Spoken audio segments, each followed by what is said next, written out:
Good sticks, everyone. Welcome to the Captain Avalanche Fancast, your unofficial source for all things Colorado Avalanche hockey and more from a fan perspective. Hosted by me, Captain Avalanche Corey, and he can name at least 5 Sharks, Dom. Now, we're no insiders. We're not inside the locker room face-to-face with our favorite players, but we hope to create a relatable and welcoming environment because we're just like all of you listening, fans. Fans with a deep passion for the game of hockey, and in this case, the Colorado Avalanche. There you go, everyone. That's how you know those intros are always fresh and done during a take for the same episode. I live honestly, and my mistakes persist, and you know that I'm a human being. But I think the more important question is, Dom, can you name at least 5 Sharks? Active, former, both. Answer is yes. No, Dom. I mean the animal. Can you name at least 5 different species of shark? Okay, yeah, let's go for it. So you have, well, it's extinct. I still want to name the Meg, so we're going to just drop that one, but I'll still give you 5 others. Great white shark, okay. Tiger shark, whale shark, bull shark, and a mako shark. All right, there you go. He can indeed name at least 5 sharks. Dominic Playa, everyone. He can name at least 5 sharks. I feel like you could probably, if we're talking players, name a lot more than just 5.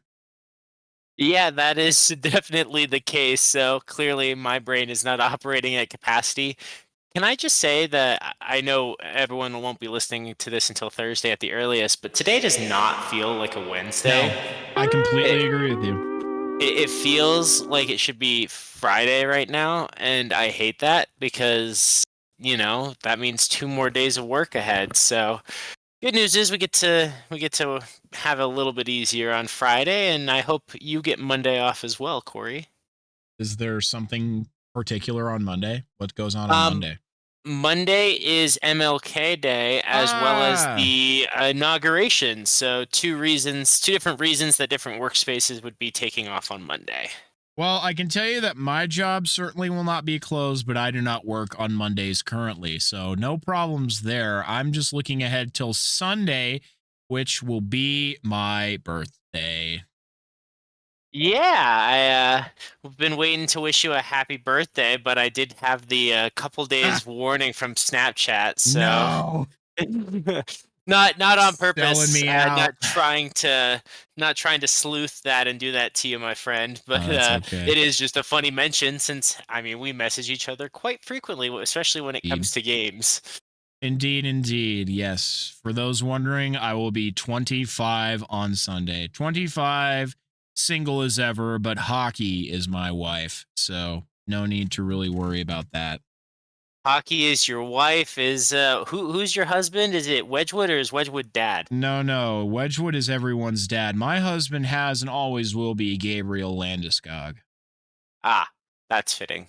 Forever and ever. Well, everyone, I have a special segment prepared for this week that I thought up a while back called the State of the Avs. And frankly, it's funny because Colleen Flynn of Colorado Hockey Now also just published an article of literally the exact same title. I will happily link it below, but you got to believe me.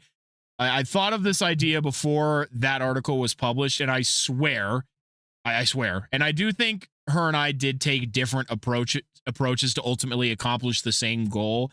How, who, what are the Avs right now? What have they been and where are they going? I felt the best way to do this was simply asking the right questions, especially with things I've noted throughout the year or I've noticed been points of conversation between fans and media. Right now, we are officially more than halfway through the season. And from my perspective, here are the things we as fans should be asking, and hopefully I have some good answers about the beloved Burgundy and Blue. And Dom, please feel free to hop in at any point. And I actually have a couple, questions that I'd like your input on in particular. So first of all, we'll talk about the Avs scoring at 5-on-5. Special teams for the Avalanche are a different conversation entirely, but when it comes to 5-on-5, this team's shown that they can get it done. Currently, the Avs are spending 44% of their time in the O zone at even strength, according to Edge, which is good enough to be in the 90th percentile.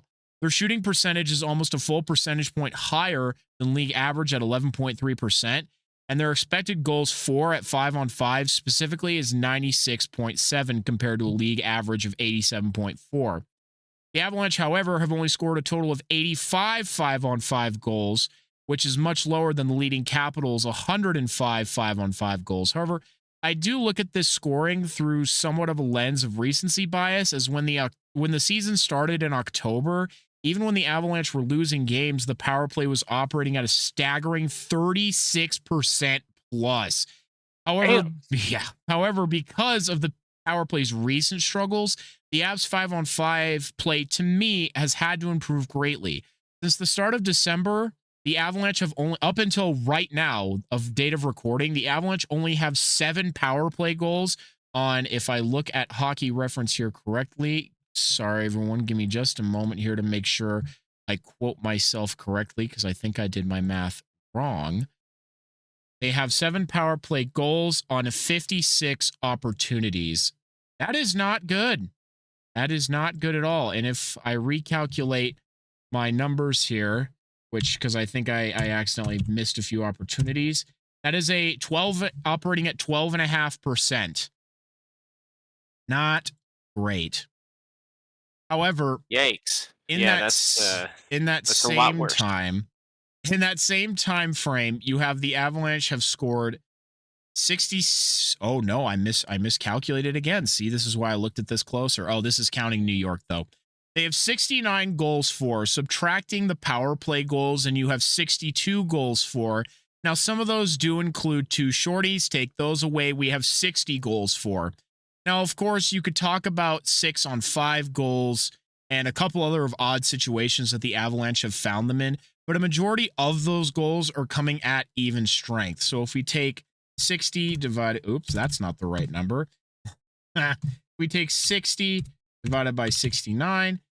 In the last month and a half, 87 actually, percent of the Avalanche's goals have come at 5-on-5. There is some discrepancy in my calculation, but that tells you that this team is operating at a high level when at even strength, which is a really good sign because, correct me if I'm wrong, Dom, when you make it to the playoffs, power play opportunities are less abundant than they are in regular season. Is that a correct line of thinking?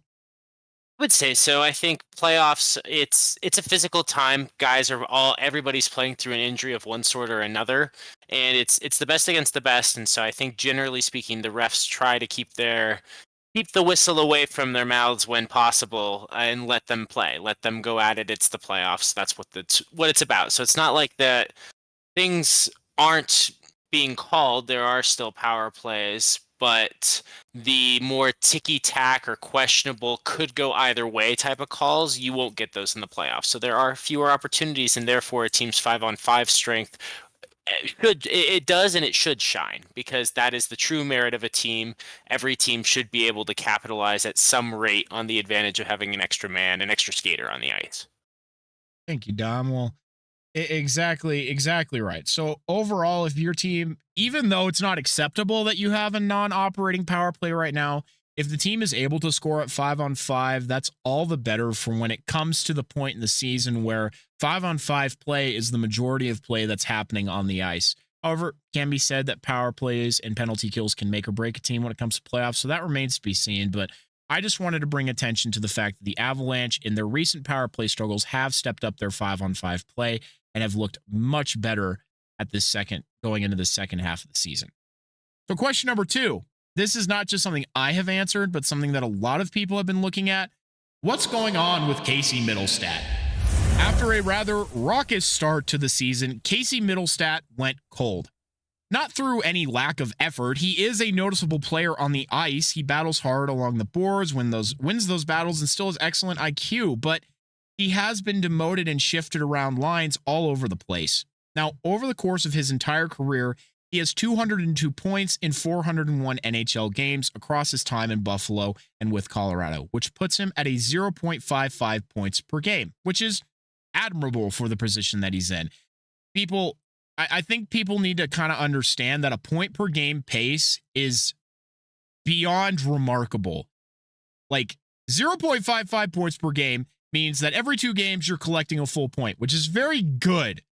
If you're somebody like Cale Makar, Nathan McKinnon, Connor McDavid, and you're scoring at a point per game throughout your career, that's beyond amazing. Would you concur, Dom? Yeah, absolutely. Everyone starts to regress at some point. I'll mention his name at least briefly because he played well against the Sharks when they were facing Detroit recently. But Vladimir Tarasenko is a superstar player who's made Stanley Cup Finals, and but now later in his career, no one's expecting him to go out there, be the fastest, or put up all the points per game, but he can shift into that role of being a consistent grinder on the ice. And I call him out as an example because he is that superstar top end talent who used to be at the top of a top line, and now he's playing in those harder minutes along the boards on like the third line, and that's just what happens in your career. I'm sure anyone who plays in the league long enough to be into their early, mid, even late 30s just appreciates any time that they can stay in the big show and keep playing the game, I think, at that point. So if it was possible to maintain a point per game for over the course of a whole career over 10 plus years, that would be beyond amazing. It would be something that I would say I don't know if Gretzky did it exactly, but it would be somewhere in his orbit. Now I'm curious. Gretzky points per game. Yeah, so Gretzky operated at 1.92 points per. That's horrific. And so to simply operate at 1 point per game over an entire career would just put you into his orbit. I didn't say you were close. You were just orbiting him. You're as close as the moon is to the Earth, and it might look close, but it doesn't make it close. Pretty much. But it's just closer than anything else.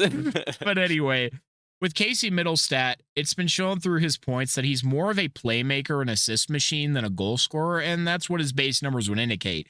He currently has 26 points, 8 goals, and 18 assists in 45 games, which is good for 4th on the Avalanche, and it's over a half a point per game still. So he is about at his career average, putting him on a 47-point pace for the season, which is where he's been around for season pass. But it's easy to say that the Avalanche did expect more, and after beginning the season on an 80-point plus pace, it is a little disappointing to see that he's cooled off to such an extreme degree. But mind you, this is a player who spent his entire career in, no offense, a losing culture in Buffalo. No player as we've seen with the Predators can just come into a new system and have immediate perfect success after spending so long with the old one. I do believe that Casey will continue to develop and turn it around, and I'm eager to see him in the playoffs again after his solid performance last year.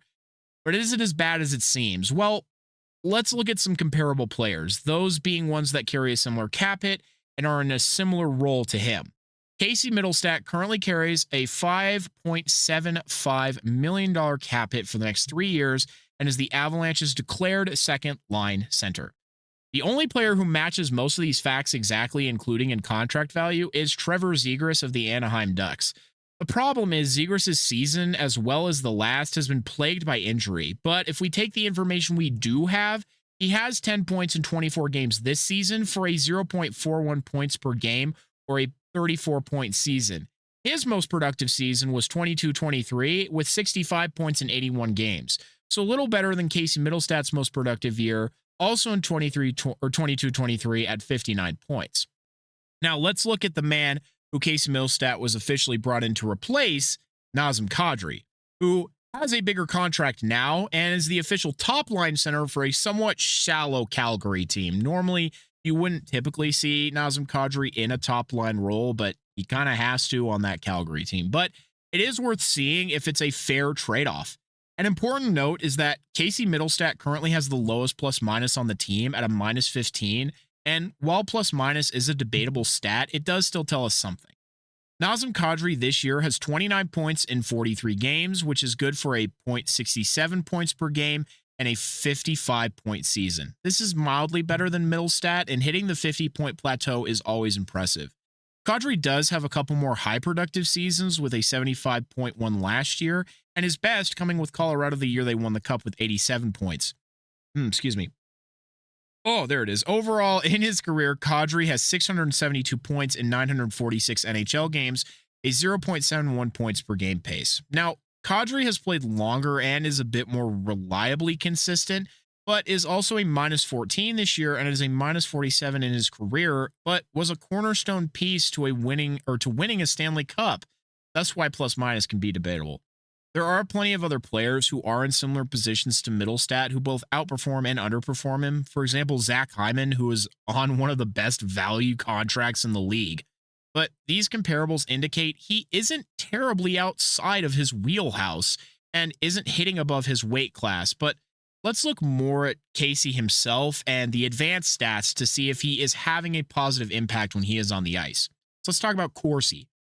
Corsi indicates if a team is controlling play when a particular player is on the ice, and if it is over 50%, then they more often than not are according to how this metric is calculated. And if you want to know more about that, visit Hockey Reference, and there's also a great article by Canucks Army that I'll link that explains Corsi in a bit more plain English.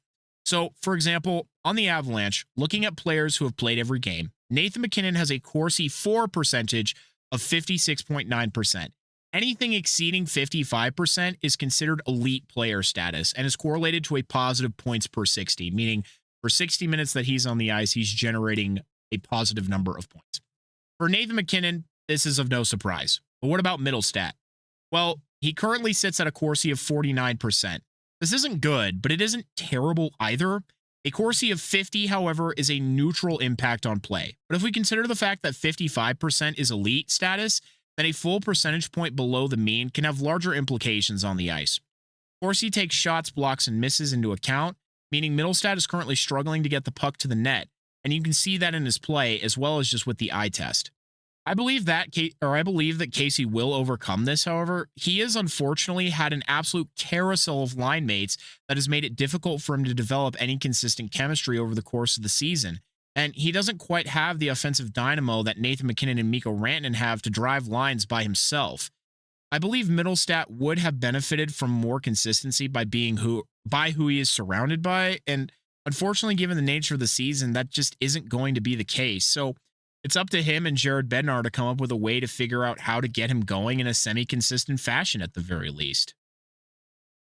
All right. Well, I think you hit a couple good points there, Corey, because we've talked about before with the Sharks about trying to develop that line chemistry. We've talked about it about other teams that have been successful this year, with those teams that have had more years together, have a relatively stable roster and a stable coaching tree. And I think we've talked about how it applies just to the lines. It's everywhere throughout hockey, all through the levels, and has an impact. And so when a guy gets out of rhythm, it's just like we talked about goalies as well. If they don't play once per week, they need to keep themselves warm. And once they go cold, they need a spark. And so if that spark is throwing him on a second line for a night, get him something, and then he bumps back down. Is it that somebody double shifts in when there's an injury and you carry 7 defensemen? I don't know.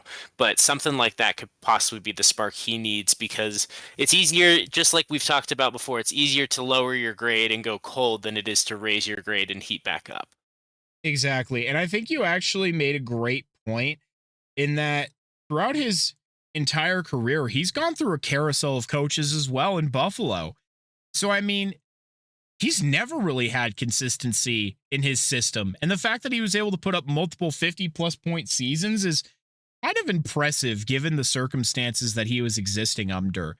So, to me, it feels like if he's able to stick with it here in Colorado, develop more under the Colorado Avalanche system, get used to it, I think he'll be in better shape, especially next year. I really think he will adjust. It's just one of those things that takes time. And yes, he's a professional athlete, but I think it might be a little unfair to just be like, well, why isn't he adjusted already? It's like, well, he did spend 7 years in Buffalo and all of a sudden has to pick up a completely different system in a whole new place. So that's all I have to say about that. I ended up writing way more about Casey Middlestat than I thought I was going to, but Well, there was a and lot to quite share. simply, just because I like to use metaphors, it's like spending years learning chemistry and then being dropped into an advanced physics class and expecting just to understand how to do it. It is going to take time. You're going to learn. Just because you've been in the league does not mean what you've learned is directly transferable, at least in a system sense. And yeah, I think he's shown resilience as far as what he's had to go through in his career. And when you consider how much he costs, going back to your original point, how much he costs per game based on his salary against other similar players at his position or at his value level, if you will, I think you're getting a better price for what he can bring, and he has higher upside looking to the future as he gets more comfortable. Exactly. And I do think he has upside. And I think that's what the Avalanche see. And they have a great job of turning that or of bringing that out of him. Yeah, and with the Oh, comparison to Kadri has more upside right now in the short term of this year, maybe next year, but he has less time left where Middlestat still has, I feel like, more years left and more growth available on his trajectory. did you know Kadri's played since like 2010? Wow, really? I did not know he had been in the league for that long. But yeah, he's been in the league since about 2010.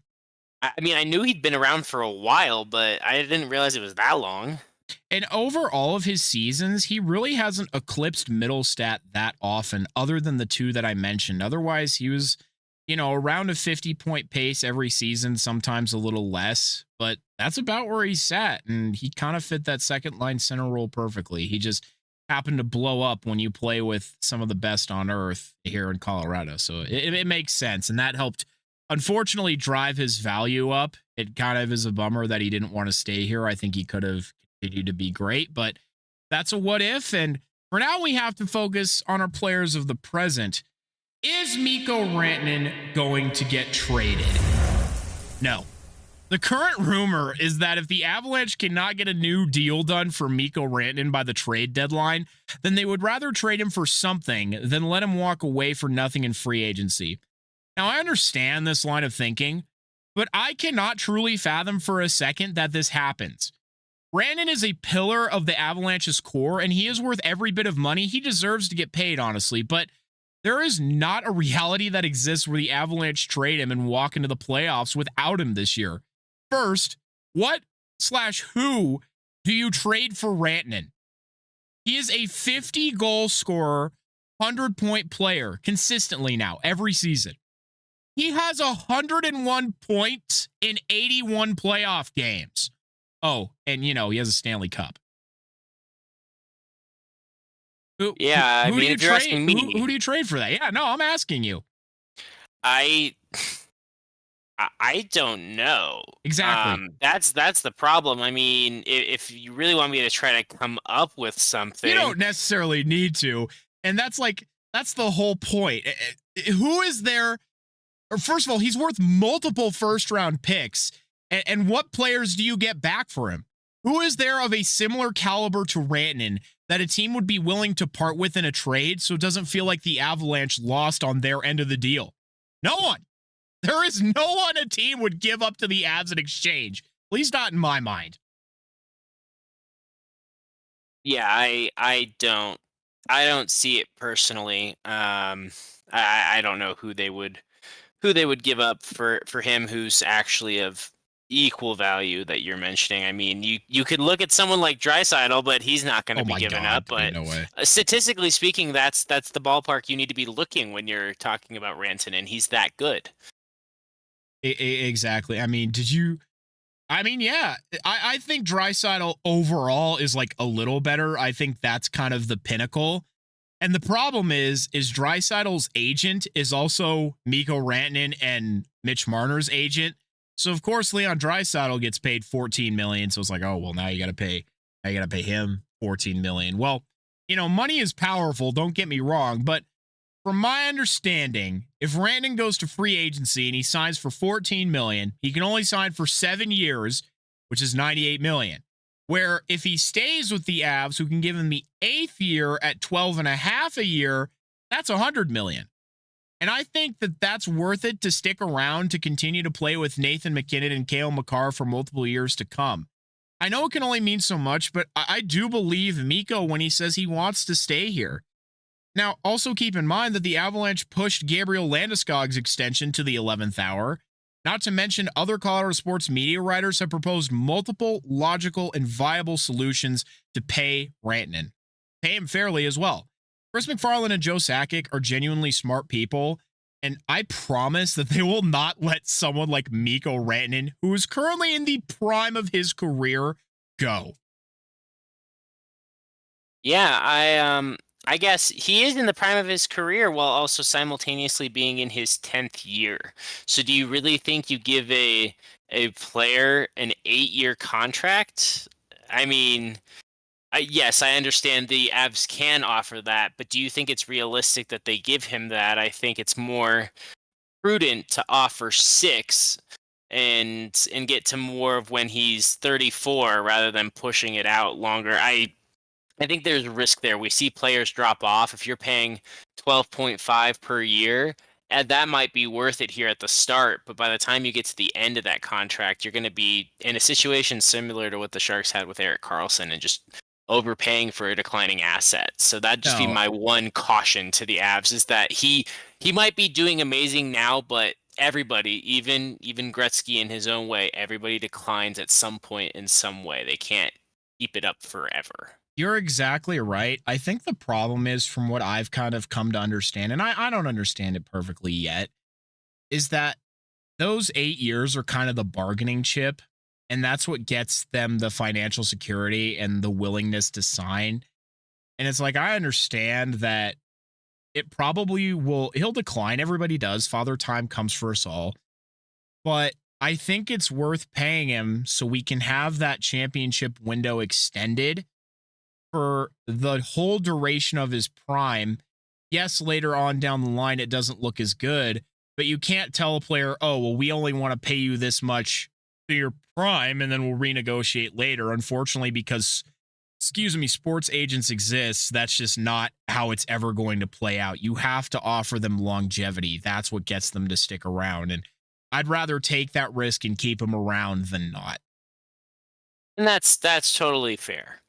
And I agree with you that rationale. and the Sharks were able to trade, Erik Karlsson. So And technically, the one remaining piece or the obvious piece from that trade that's left is now Michael Granlund, who is or Mikhail, whatever my brain's not on it right now. I feel like both sound correct. Anyway, playing for the Sharks is their either first or second line center right now is the last remaining asset, I think.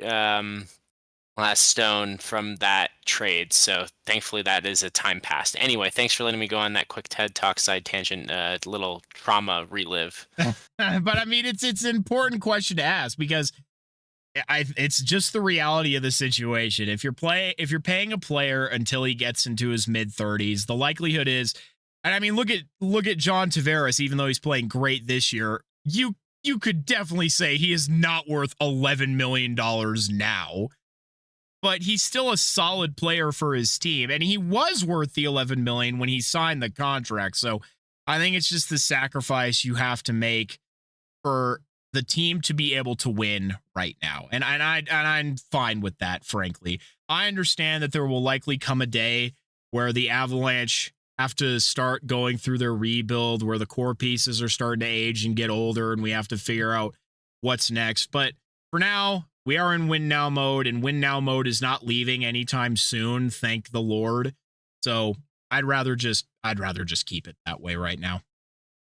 And that makes perfect sense. And you will certainly pay for it on the back end. I mean, like I said, big contracts eating up cap space while you're also staring down a rebuild. It does hurt. The steep drop is a steeper drop, I feel like, at times. But you are correct.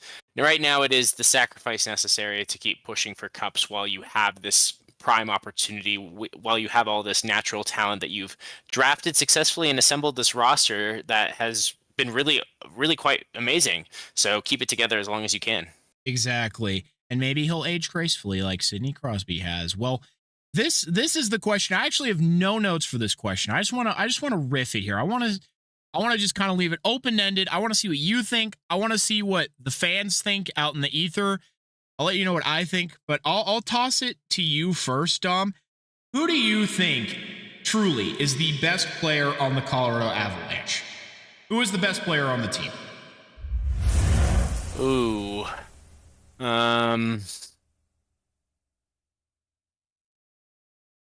Sorry, yes, I pausing in the silence. I'm really It's having to okay. think Think on it. this one.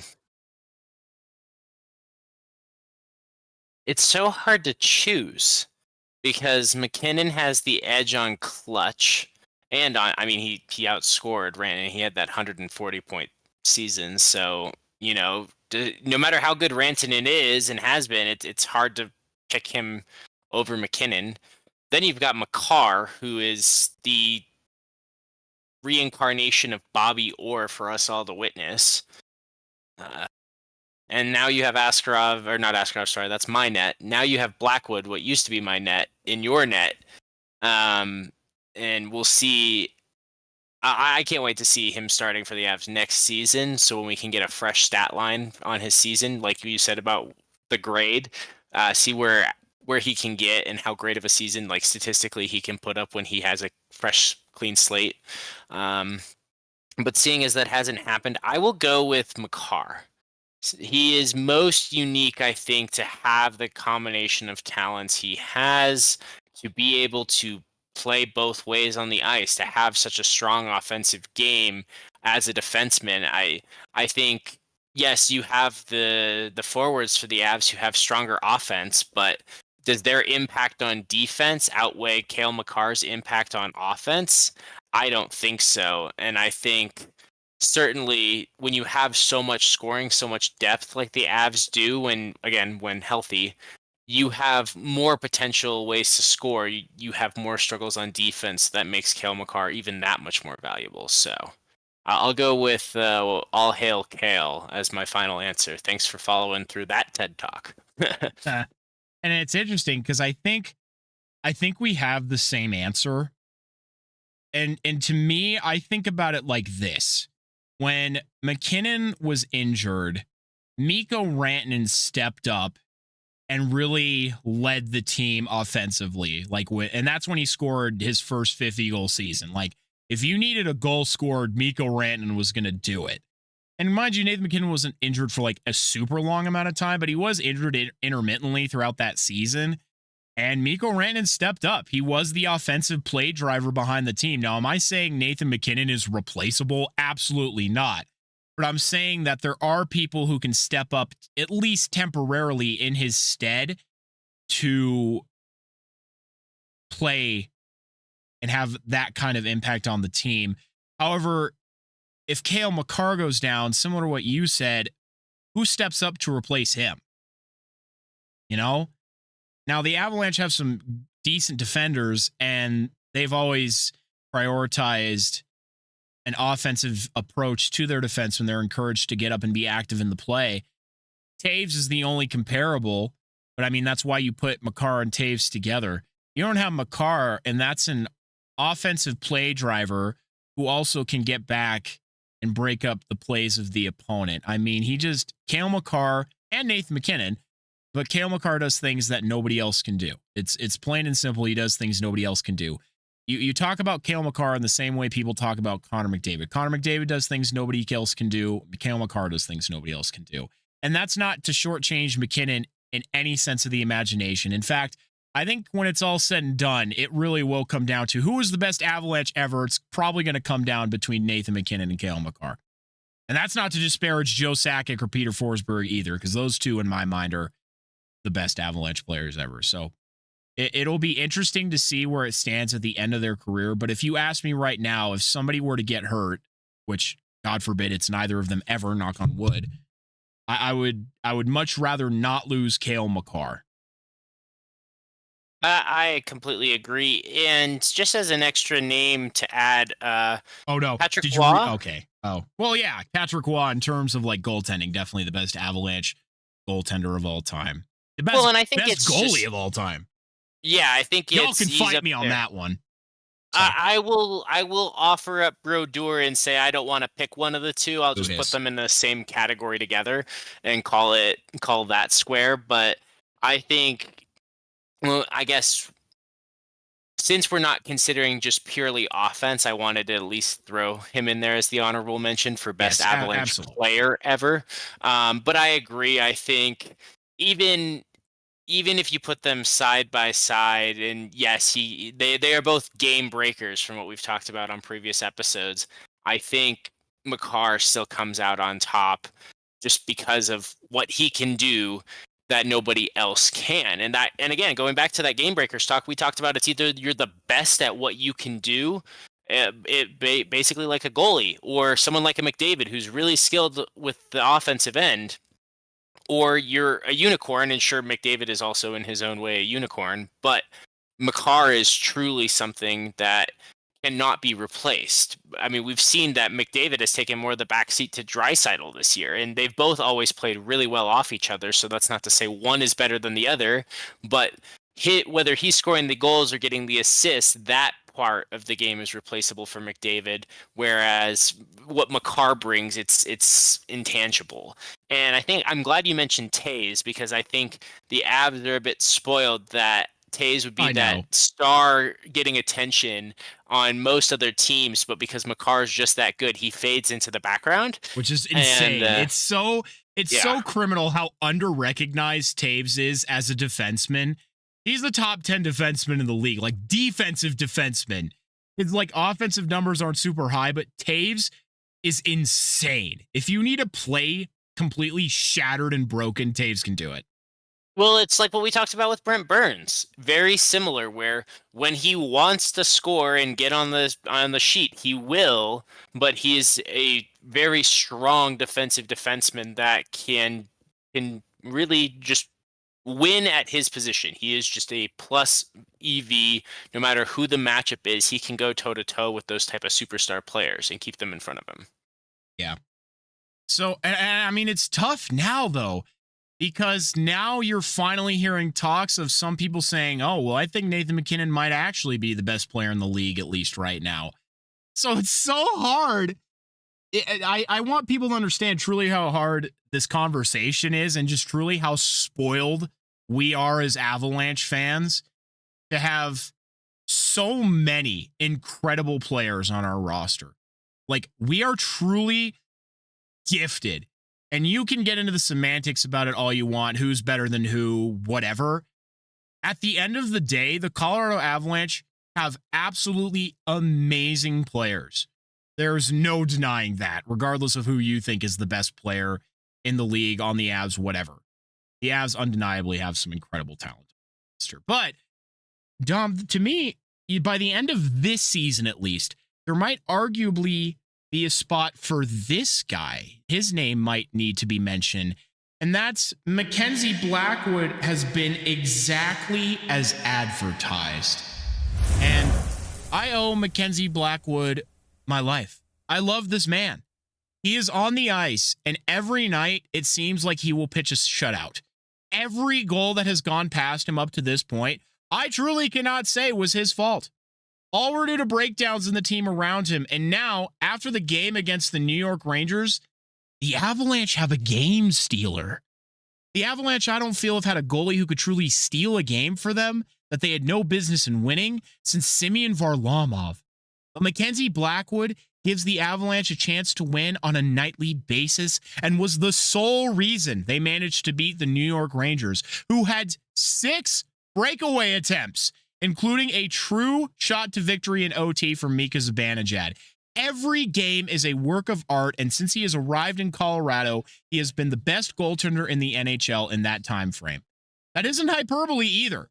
Since arriving with the Avalanche, he hasn't allowed more than 2 goals in any of the games he has played and sports a .938 save percentage and a 1.68 GAA. What the fuck? For reference, Connor Hellebuck, who is still amazing, I did not deny, has a .934 save percentage in the same time frame. If you have a goaltender who's playing on par to Connor Hellebuck and is fronted by some of the best players in the league, I think you're in pretty good shape. The sample size keeps growing for Blackwood, and he keeps staying consistent and amazing. Listen, we don't know how the West is going to shake out, who's going to be in a wild card, who's going to be that 2, that 3 seed in the Central. But I promise you, no matter where they're at, nobody's going to want to see this Avs team in the playoffs fully healthy with Blackwood playing the way he is. And I've been saying it. it is the Sharks in front of him why Blackwood would be giving up those 3 to 4 goals per game, closer to the 3 side. And it really, they were only ones where something happened. It wasn't his fault. And so that has been consistent in his play. I'm glad he is as advertised and that he can help in the win now time frame. Honestly, I would love it for him to get his name on the cup. He deserves it. But yeah, it's bittersweet, obviously, for the Sharks fan over here. But at least I have Askarov to look forward to, hopefully, for the future. But it's painful knowing Blackwood is as good as I thought he was. It's just that added salt in the wound, I think. If God built a goalie in a lab, he would have built Mackenzie Blackwood. Yeah, and he really does just go straight up God mode in the third period, where he's like, "Nope, yeah. I'm locking the door. No entry so today." If you are not beating the Avalanche by the third period, you're probably fucked. Not to mention, the Avalanche are the highest scoring third period team.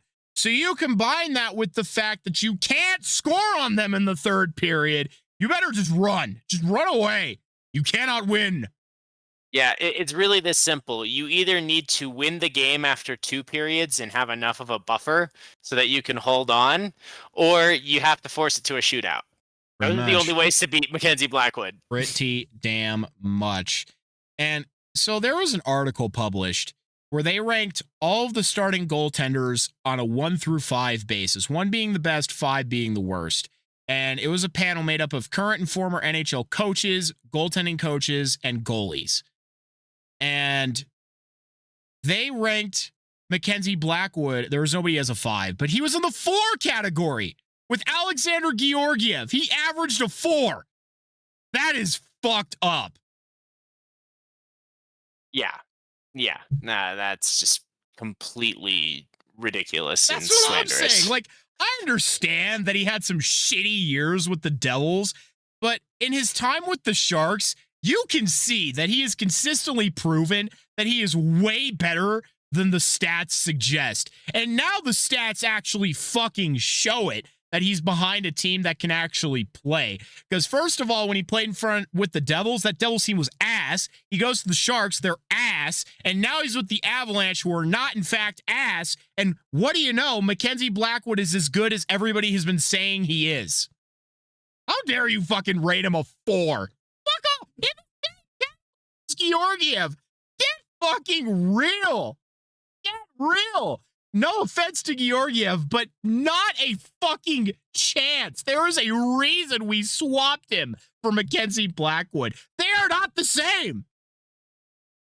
Yeah, one of these things is not like the other, and if they're referring to prime Georgiev playing well for the Avs into the playoffs, he's still worse. He's still worse. Yeah, Blackwood is still better. Yeah, one is still better than the other. I guess you could make the argument that one of them has that proven playoff success, the other doesn't, but the talent is beyond evident.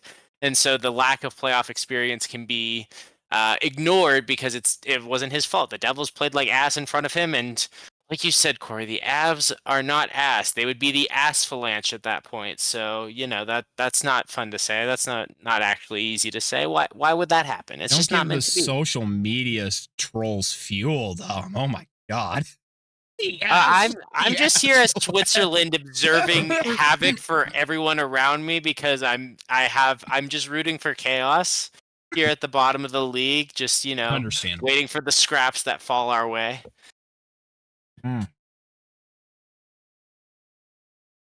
Water. Hydration. This question actually led me to a very interesting discovery.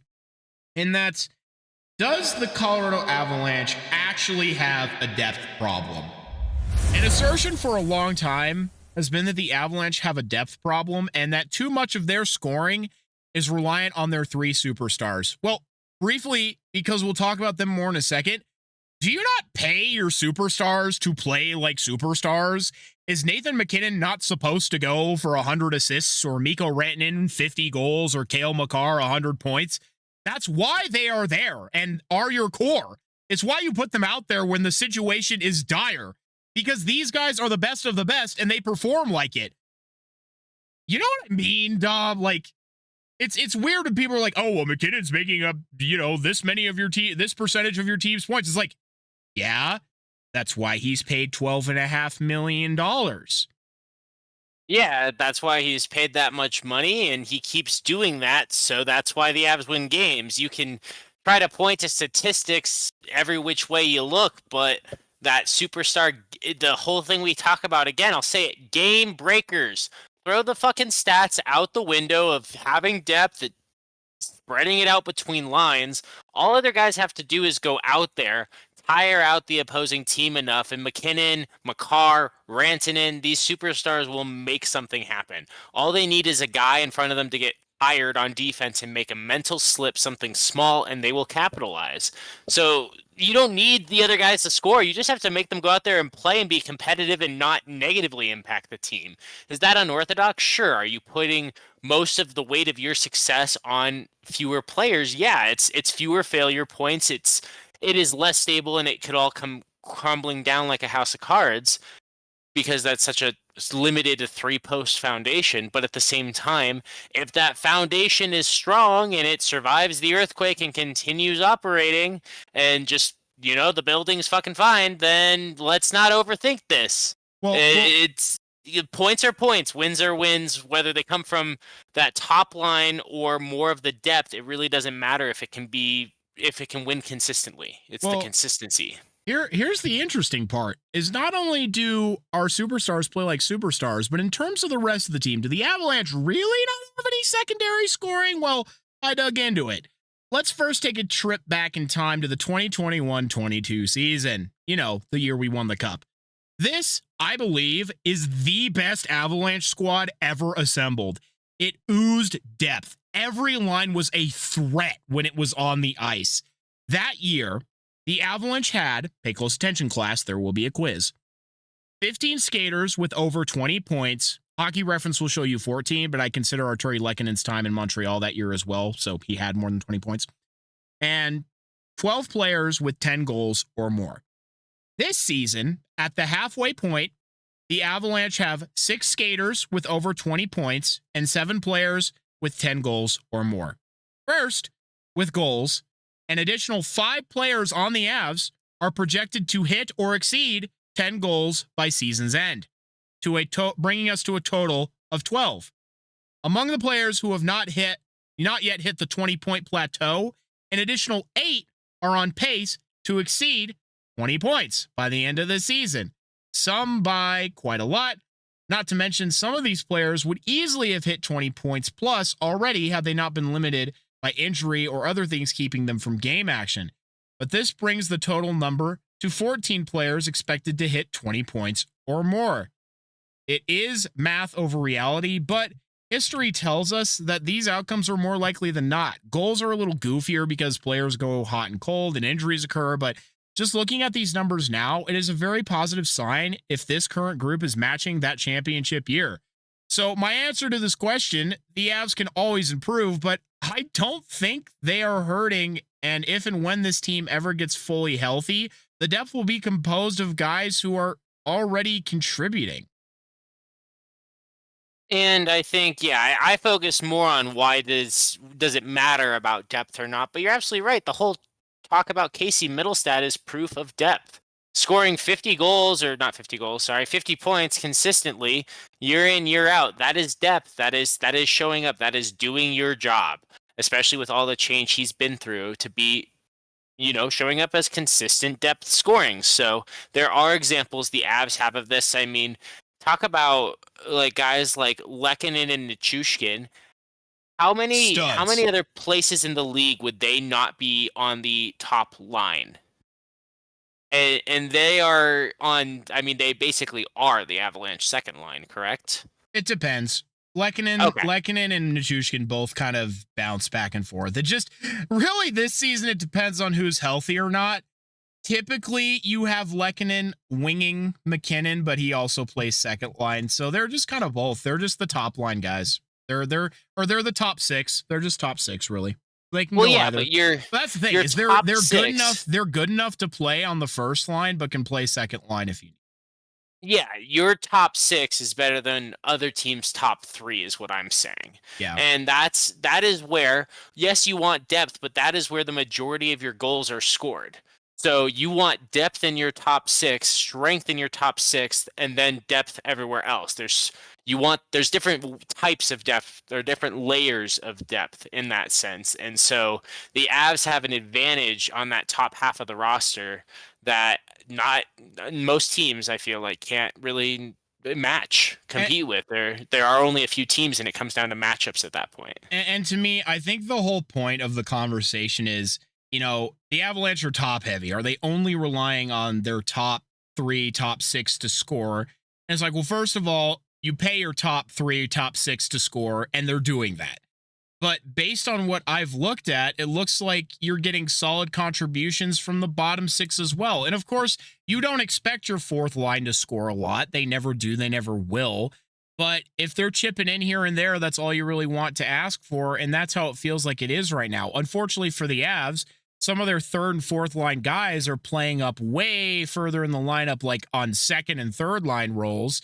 So if you're able to shift them down when the Avalanche finally get fully healthy, then you have guys who are already projected to put up 20 points, 10 goals in those third and fourth line roles.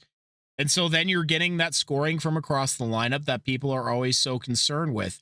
Because, of course, not everybody's going to get 80, 90 points. That's what the superstar's job is, what they're paid for. If you're a depth guy, if you're hitting 20, 30 points, that's perfect. That's exactly what you want. And that they're getting those timely goals. For example, Parker Kelly, I think, is a great example. He does not have a lot of goals this season, but every time he has scored, it's just been a timely, necessary, and needed goal. I think Yoel Kiviranta is also very similar in that sense. So that's what it's ultimately about. Is it's like, are the Avs overly top heavy? Well, to me, based on these findings, no, I don't think so. And I agree. I think you're absolutely hitting the nail on the head there. And considering that depth, I mean, let's just consider your projection again. You estimated that 14 players would exceed that 20-point mark on the season, correct? Correct. There are 12 forwards, 4 lines of 3. So if we consider just forwards, and yes, I know Cale Makar accounts for a large amount of your offense, so this is not the best mathematical estimation calculation thing, but I'm just trying to prove a point here. The fact is, you expect 14 players to exceed that 20-point mark, and you have only 12 forwards that can start a game, people. If that's not depth, then I don't know what is. If your scoring comes from the defense, it doesn't matter. That's still depth. You have depth of scoring. You have variety of scoring. You're spoiled to have, Tays, I think in other teams, we've talked about him. I think he would be encouraged or asked to shoot more, score more, and step up more into the role that is played by Makar. But because you have Makar, he doesn't even have to have that pressure, and he can just focus on being that A1 steak sauce top tier defenseman. So,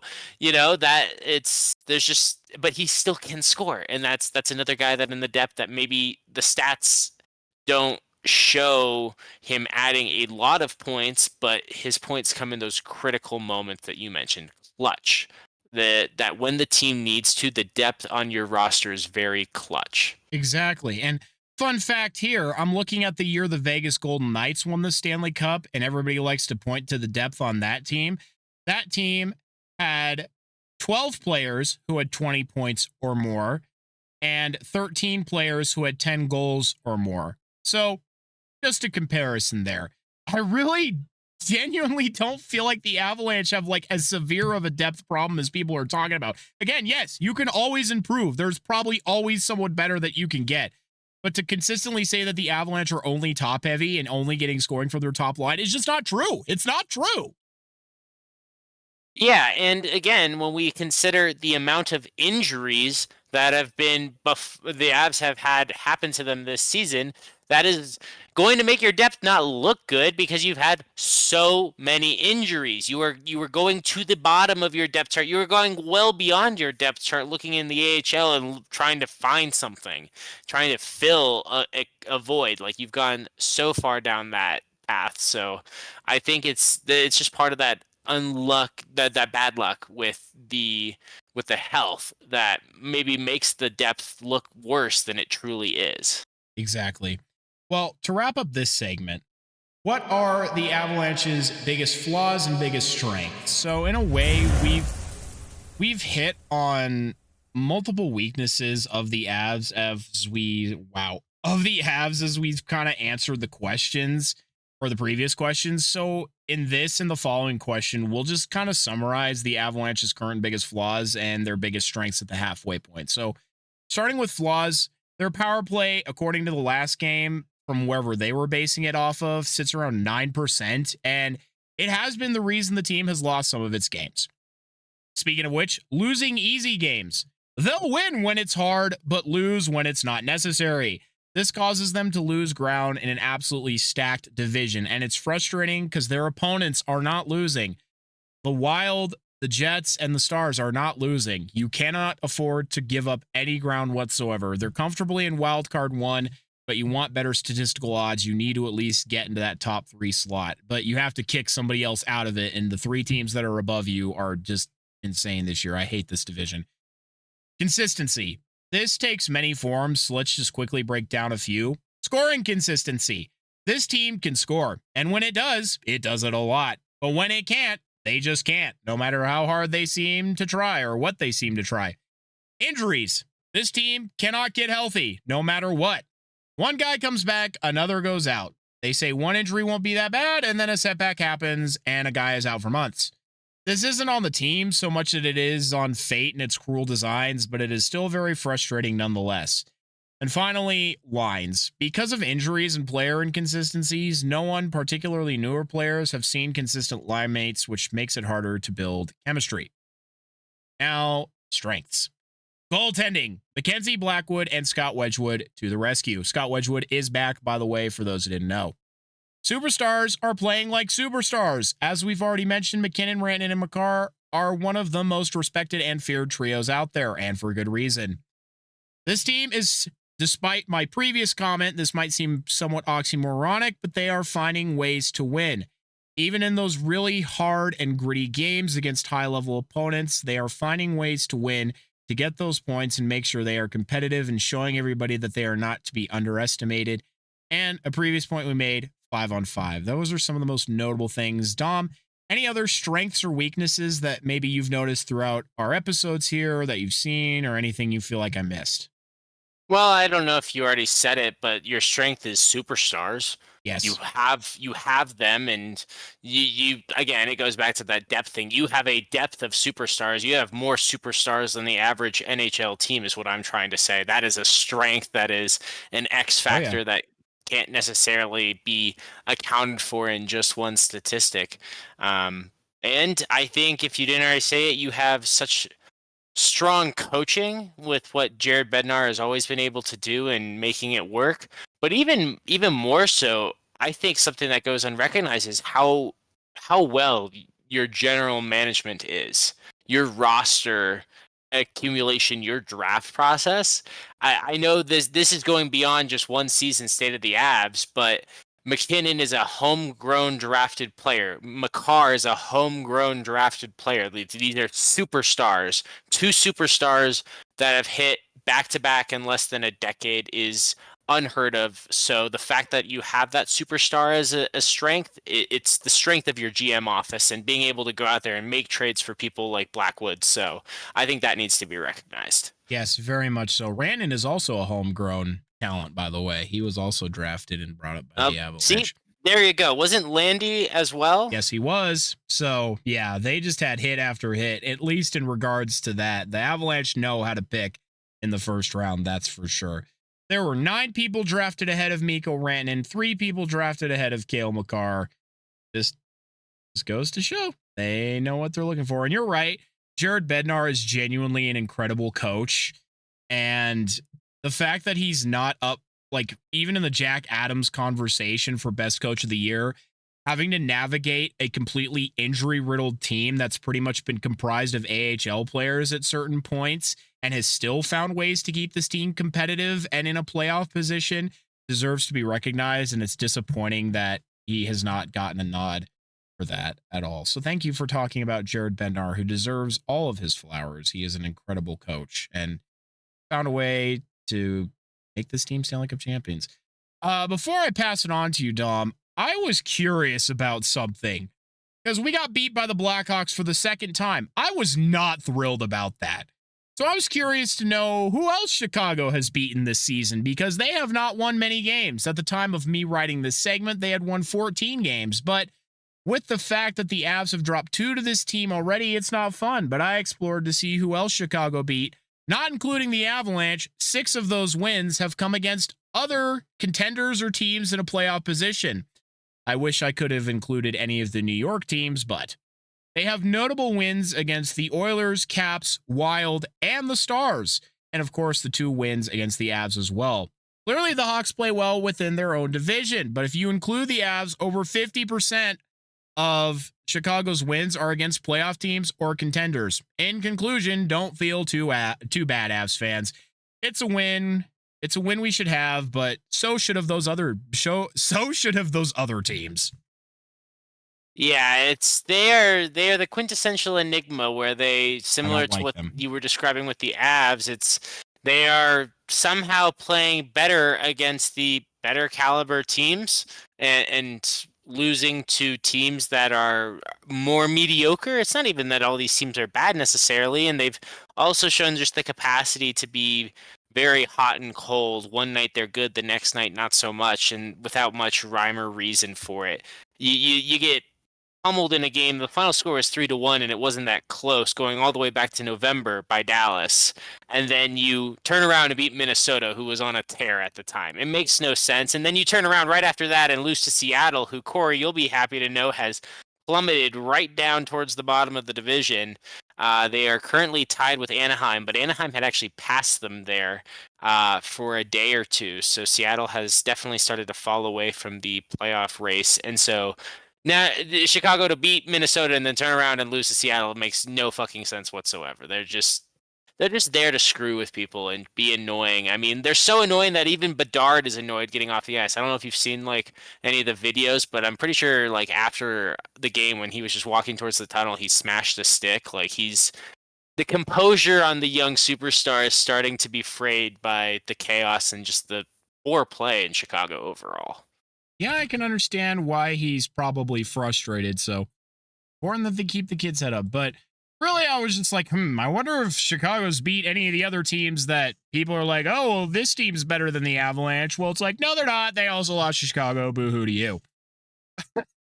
Well, Dom, I have yapped for a consistent while here about the Avalanche. I appreciate you engaging me with that topic. Instead of doing games this week, I really wanted to talk about where I think the Avalanche are currently sitting, and hopefully nobody took too much negative from that. I think there is definitely more positive than negative. I think this Avalanche team is due for a really successful second half, and hopefully we'll have some guys getting back. I hope that the Four Nations face-off gives people time to rest and recover, at least for those who are suffering injuries right now. Obviously, we have some guys going off to those tournaments.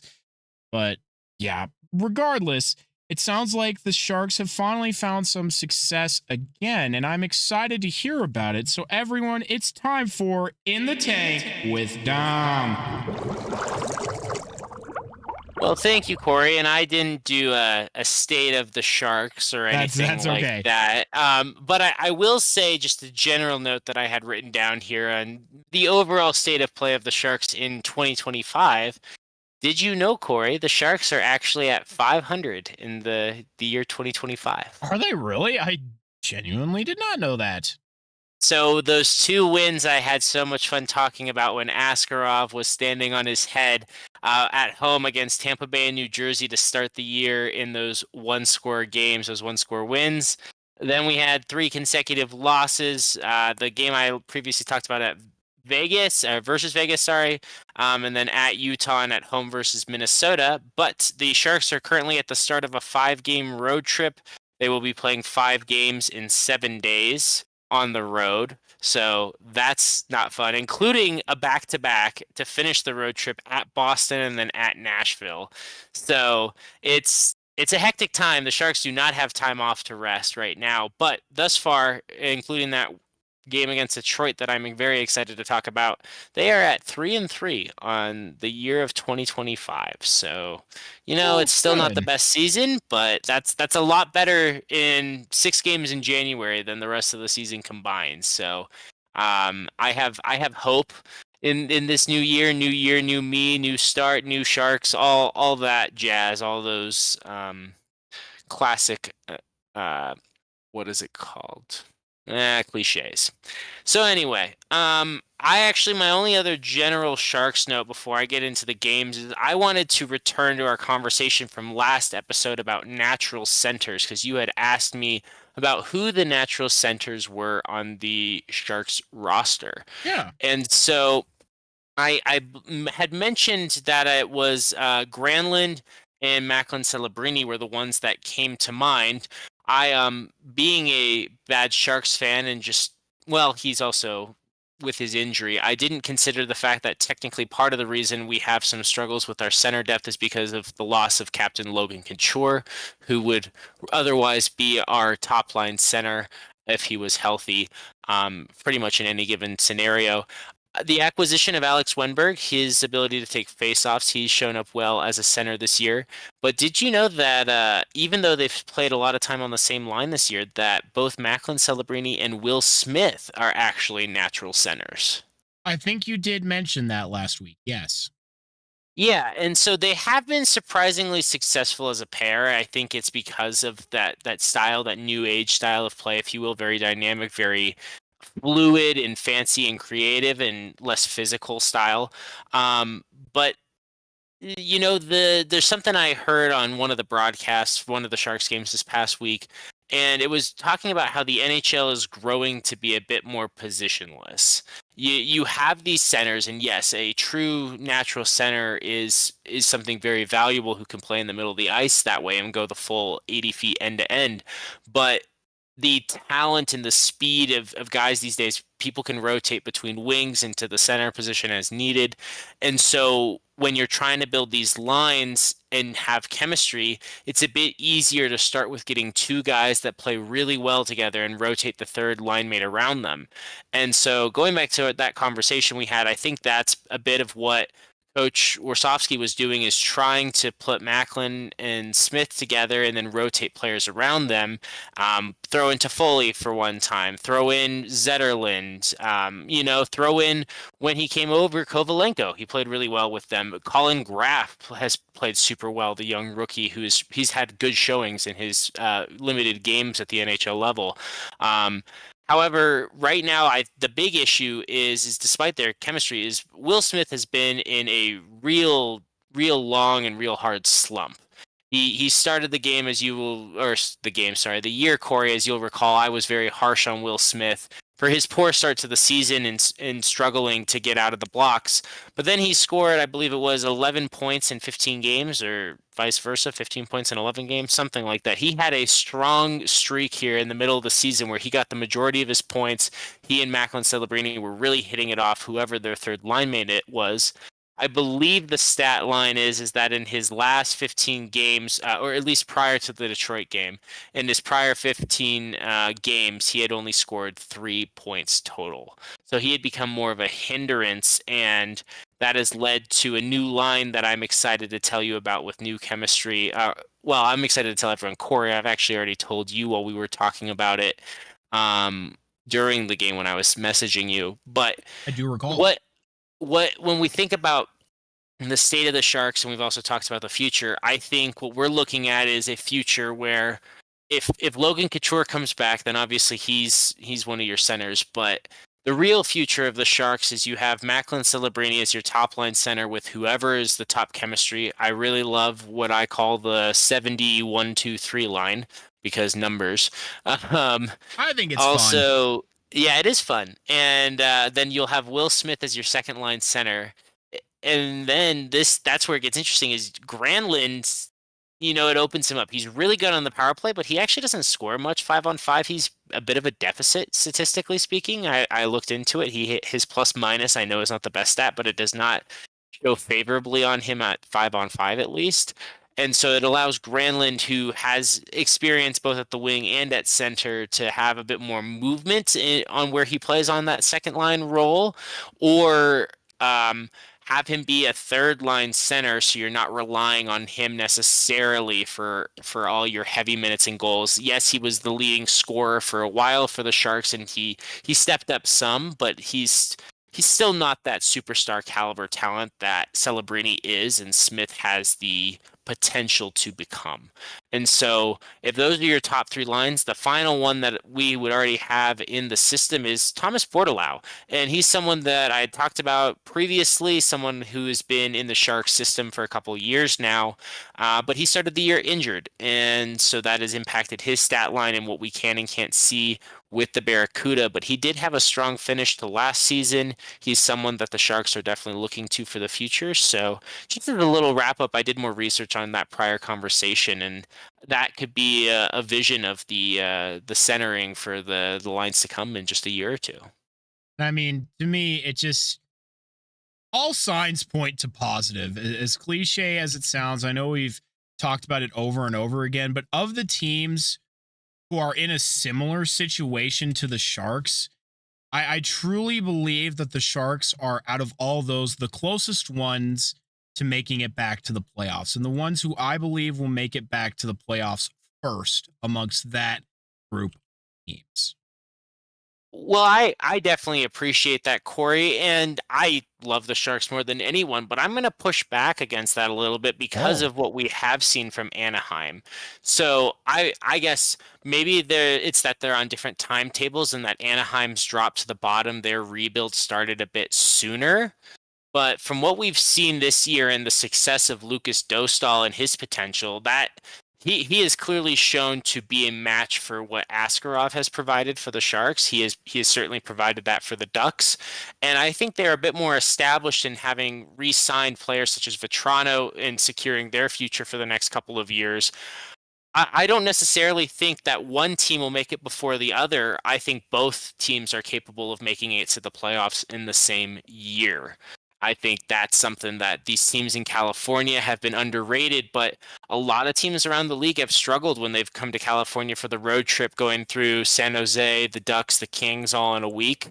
A lot of teams have struggled and have gone 1-2 over the course of playing those three games if they play those any combination of those three teams when they visit California multiple times in a week. That is statistically opponents are struggling. They can't. Nobody can seem to go into California and sweep a win, and that's just right now. So imagine like LA is still in their.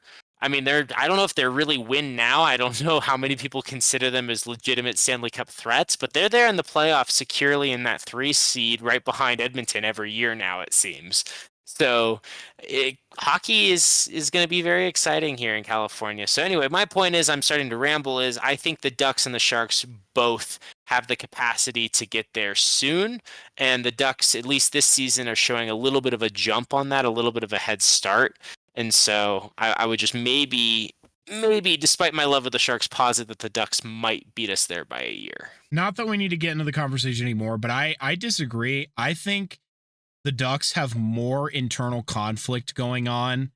I've heard that there's not a lot of cohesion with the coach and the locker room. I mean, you have guys like Trevor Zegras, who had a lot of upside when they started, not being very promising lately. And he's supposed to be the guy that drives your second line, but he's constantly injured. And, you know, your point to Dostal, who's been amazing this year, could you not say Askarov is in the same position as Lucas Dostal as well? I think overall your general manager and management in front office has also been significantly better. I think personally your team is in a better position. And I actually accept that. And considering what you've said there, I 100% agree. The office, Mike Greer has done an incredible job handling this rebuild since he was brought in. The players that he has been able to bring in, just think about this. We didn't have Blackwood to be even able to flip for Georgiev and Kovalenko and more picks, right? So that was someone that Greer brought in. Toffoli, Greer brought in. Wenberg, Greer brought in. Zetterland, Greer brought in, I believe. So a lot of this core that the Sharks are playing with this season have been acquired by Greer. I mean, hell, even Celebrini drafted by Greer. So his work in the GM's office, he has done an amazing job. I agree with what you're saying about the cohesion in the team. I I can't. I'm impressed by what Coach Warshawski's been able to do. I don't think it's entirely his fault. I don't think he's a game breaking coach. I think he's a young coach, and he's going to make mistakes while he learns, while this team rebuilds. But you mentioned it, the cohesion and how well he works within the organization. I do think sets up the Sharks better for the future.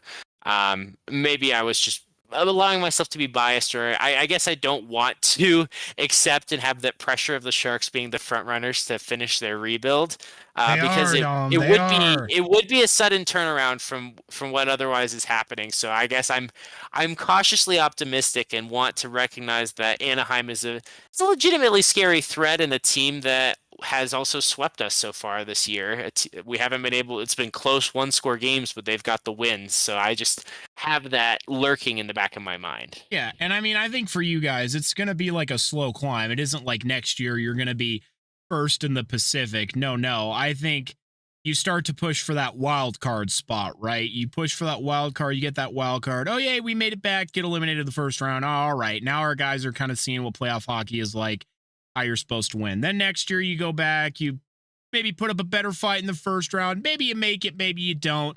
You don't make it as deep, and it's just something that you keep building on year after year, and then you start making consistent pushes and threats for the Western Conference Finals like the Sharks did in years past. I think it'll be a slow build. I don't think it'll be a dive in the deep end.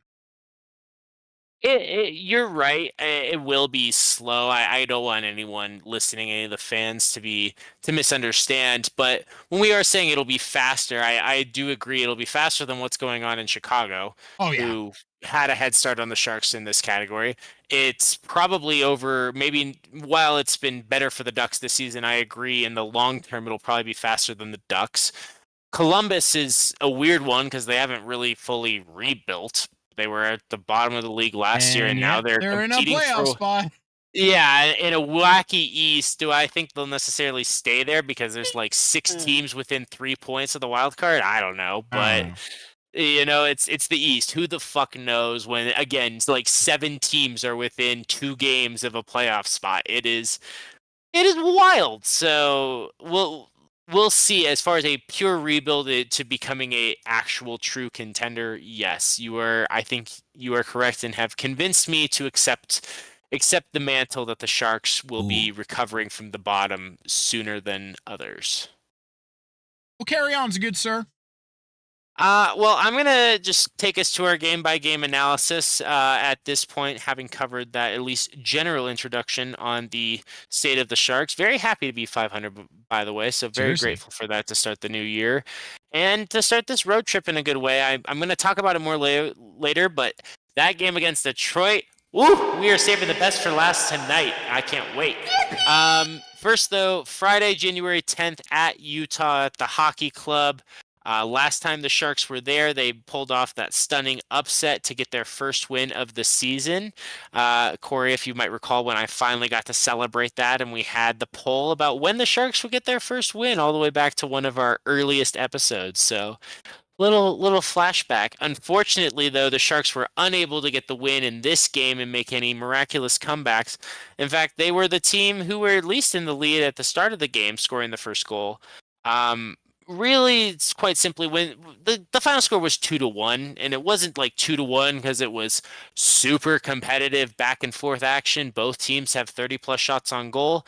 It was just one of those like slogs of a game where it's just inch warfare. It's like you're going back and forth, and nobody's really having much ability to gain ground, like trench style warfare, where it was just very physical by both teams at the blue lines, very physical, and a lot of turnovers in the neutral zone. I mean, the Sharks on the game, their offense was cold off and on throughout the game, especially in the second period, but they eventually climbed up to 19 shots on goal for the game, for the entire game. So it was just one of those games where, and I think their opponent, I think Utah had like 20 or 25 by the end, where it was for long stretches of the game you wouldn't see a shot on goal by either team, and then a chance would happen, a sloppy mistake, a turnover, and boom, you'd have a flurry of shots and action going back and forth, and then it would settle down again into the more physical style of play.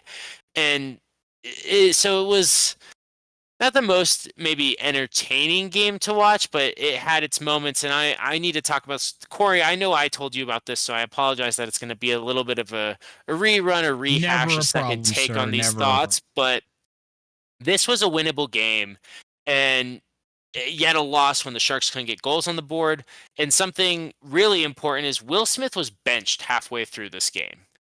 Not like he was dropped the line and not on the first line. No. He, after like the 9-minute mark of the second period, sat on the bench and did not take another shift for the rest of the game. Ooh, he got in trouble. Well, and that's where he's just been struggling a lot lately, and this happens. Eklund went through this phase like a year ago. I mean, we see it with rookies. Not everybody can just be Macklin Celebrini and come in and be at nearly a point per game in spite of injury as a rookie. Like, that's not the expectation. He just looks like he's coming around slowly and developing slowly because he's being compared directly to Macklin, who is the realest of real unicorns, like the only real unicorn, the one true unicorn with the horn to rule them all instead of a ring. I don't know. Anyway, What the fuck? Yeah, my brain just had a glitch. I know what you're trying to say, but like, what? Yeah, and I'm not even a Lord of the Rings person. My brain literally just glitched. I don't know if we can be friends anymore. Wait. I'm not opposed. I'm just not. Just. Have you seen Lord of the Rings? Yes, I have. Okay. What are you a Lord of the Rings or Harry Potter? Like which of those? I live more on the Harry Potter side. That's fine. Even and I do love and quite enjoy Harry Potter. Have the full box set of the movies and the box set of the original first edition books because I read the books first. In fact, fun little side story I'd love to tell. My mom had a rule that I could only read each book, and so same with my siblings, once we turned the age of Harry Potter. So once I read the first book, I had to wait dead ass like 330 days before I could read the next one. What the hell? So it was quite the time, and it built up an intense anticipation for when I could read more Harry Potter and watch the next movie as well. So it was an interesting thing that my mom eventually gave up on it and just kind of let me go free with my reading when I was like 13 or 14. So it was only a couple of years, but just a fun fact. On that side of things. But yeah, it was getting back to the game here and to Will Smith's development. I know I was frustrated at the start of the season.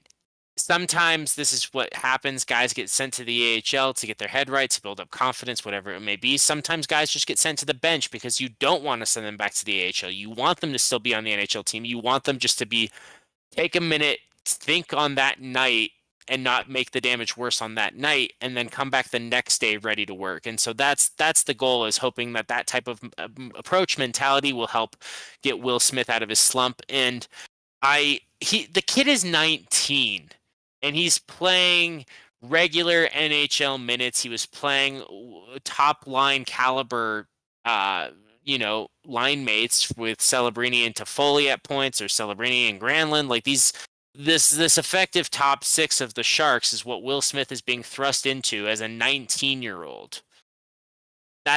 He's not expected to just get it right away and do well. Only now this season, I know I've been talking about the hints of it and what I've seen the flashes of previously, but Eklund is really showing himself to be a winning player this year. And he's 22, I think it is, or 21. He's not nearly as young as Will Smith is when you think about it. Yeah, he's 22. Eklund is. And so he's had a couple of years in the regular season with the Sharks, but last year was his first full season, and he had 45 points in 80 games. Before that, he'd only combined for 7 points in 17 games over the prior 2 seasons. So that was his ramp up. He struggled. He spent time in the NHL. He spent time on the bench. It happens, but let me just hype up Eklund while I'm here. 45 points in 80 games last year, Corey. Do you want to posit a guess of how many points he has currently in 41 games? Wait. Which player? Okay, I know it's confusing because there's multiple Wills.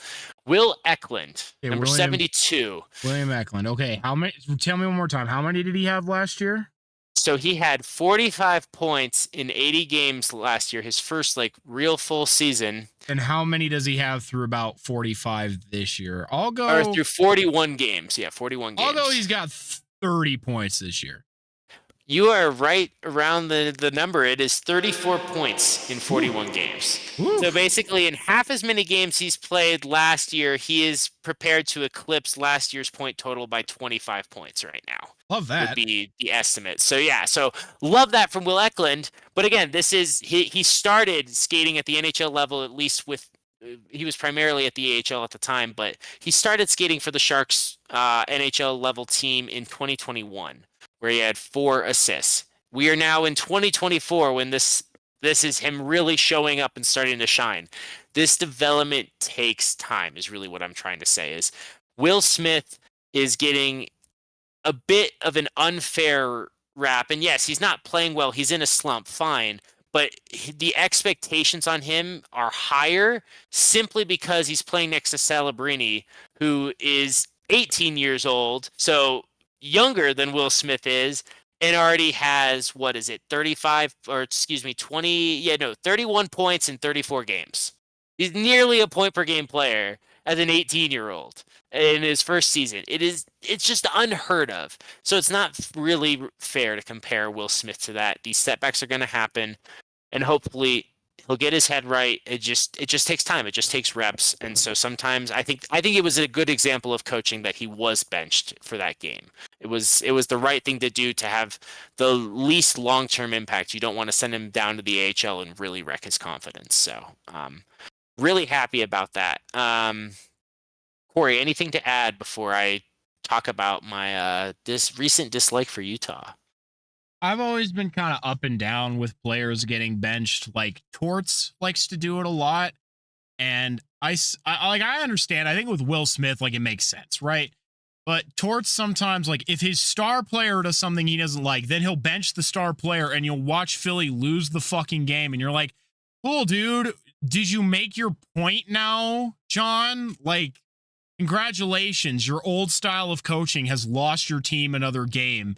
Because instead of putting your star player out there to try and clutch up and get you a goal, you have to fucking babysit him and make him sit on the fucking bench and think about what he's done. So I am of the proponent, like, I think there are other ways to discipline and teach a player than keeping him out of the game. But I guess I'm also the kind of guy who likes to see my team win. And yeah, And I agree, and I think right now these games don't matter as much. So if he's having a bad night, I think the thought is don't let him wreck his confidence more by letting a bad night get worse. That's fair with like young players. And that's, you're right. With young players, I think it works. With old players, I think it just creates tension in the locker room where there are veterans, there are consummate professionals, and if they're having an off night or they just don't get along with the coach, that creates a rift. So I agree with what you're saying, and I think it is a case by case basis, and you have to have a little bit of nuance when it comes to benching players. But really, like I said, this game final score was 2-1. Strong showing from Georgiev. So we love to see that he's really got his head on straight and is showing up again with some consistency. It wasn't just a fluke in the game against Vegas.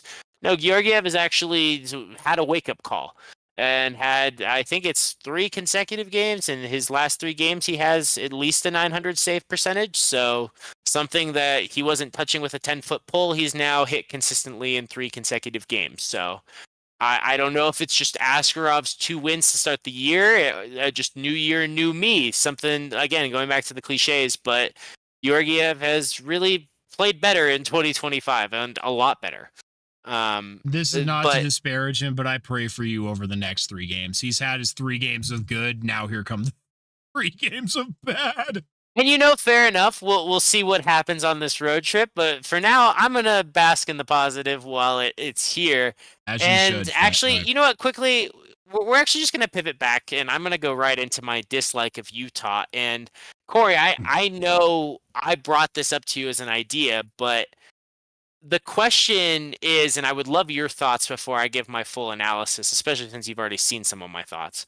But do you think that there is a legitimate rivalry brewing between Utah and the San Jose Sharks? I mean, based on what you have told me, it has all the makings of it. But I think in order for a rivalry to really flourish, it has to remain a consistent thing based on it has to maintain the factors of what you have described to me. So I think you have the building blocks.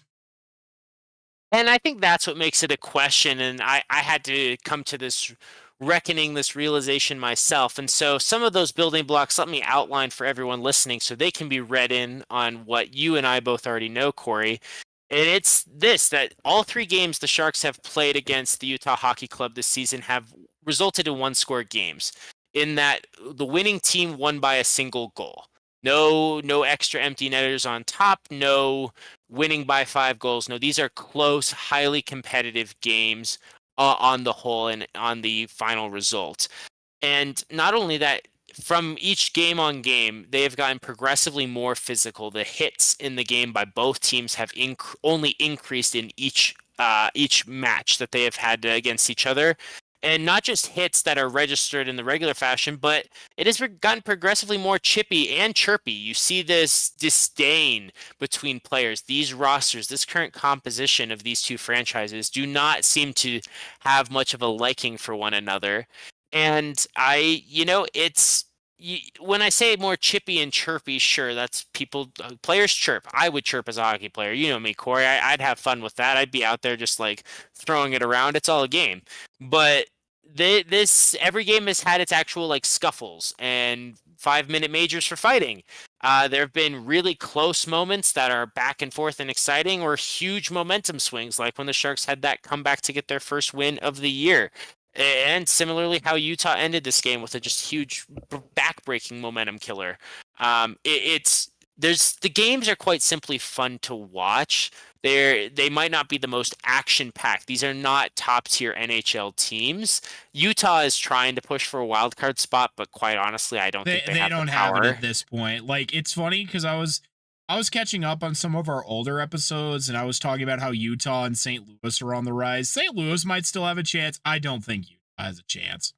St. Louis has an outside chance at best, but the consistency from Calgary and Vancouver, Calgary and Vancouver have a step up on either of those teams right now, and Calgary is currently in the last place, so Vancouver is first man out right now. So there's just too much in front of either of those teams, I think, to get in. But alas, what that does make though is they are more capable of being a rival of the Sharks. The level of play on the ice, the competitive level of the teams is a bit closer. And Utah, in its current form, yes, they are the former Arizona Coyotes, but this new fan base learning NHL hockey needs a team to have as a rival.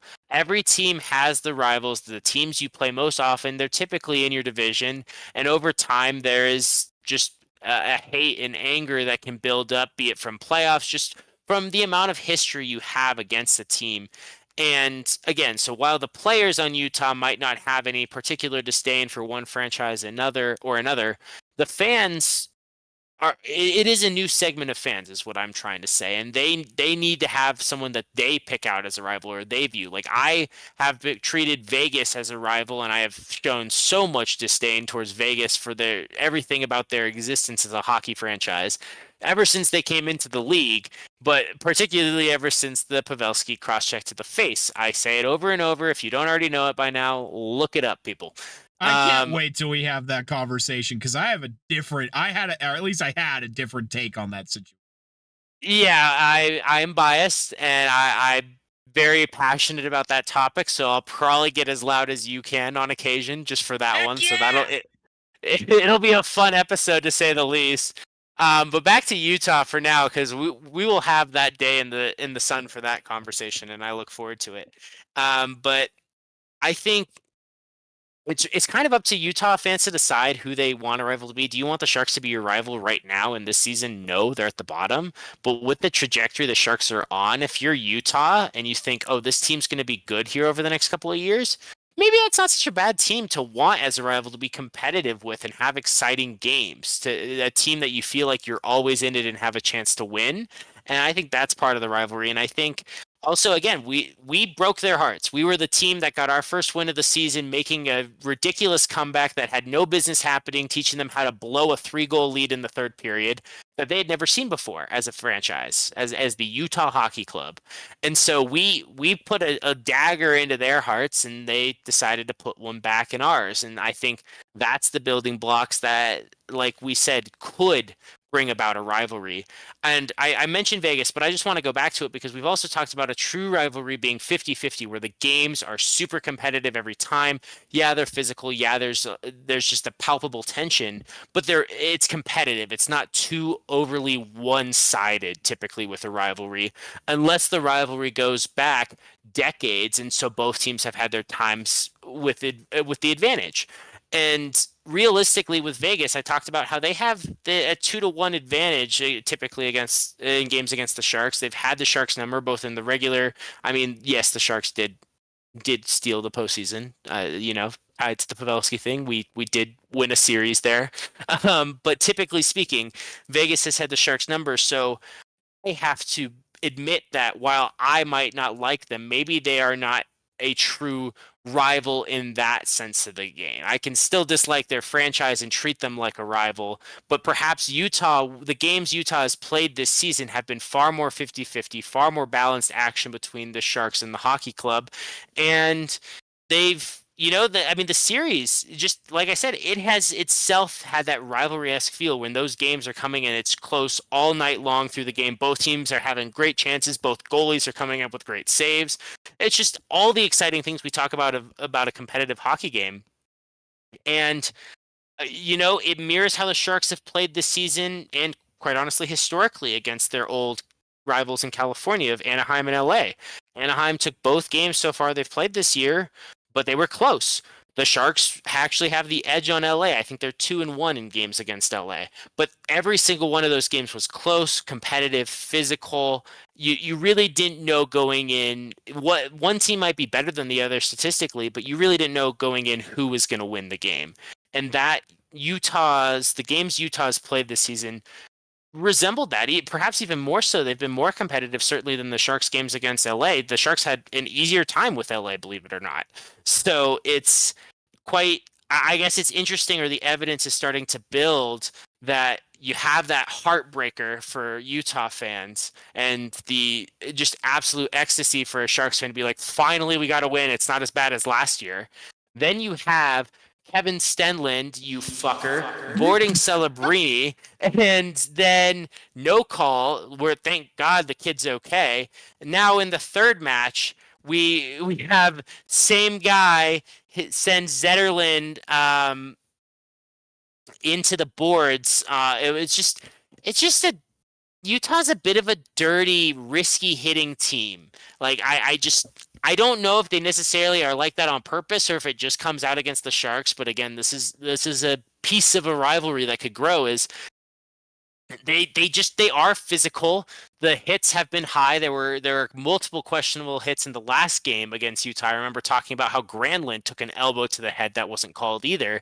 But when Celebrini, the superstar of the future, gets boarded and goes into the boards awkwardly hard in front of a ref and there's no call, that pissed off all of us. On behalf of all San Jose fans, fuck you refs and fuck you Utah. And then no call. Now in the next game, Zetterlund gets sent into the boards awkwardly, and he hit he didn't have a concussion or anything, but he hit his head a little bit on the ice, so I was just momentarily worried. But he was fine and able to get up on his own. But this is the second instance in as many games that the two teams have played against each other in about the span of a month where there has been a risky and cheap play with no call that Utah has gotten away with. And over time, the Sharks are going to dish that back in kind. I've seen them have more fights against this team as well. The Sharks are not a team that's typically in a lot of fights. So I guess all of this evidence comes together for me to want to say that there is the potential for a new rivalry here, for better or worse, and something that it makes the game more exciting, I guess. So that's something that no matter what is a good positive. Mm-hmm. That was just funny to listen to be honest.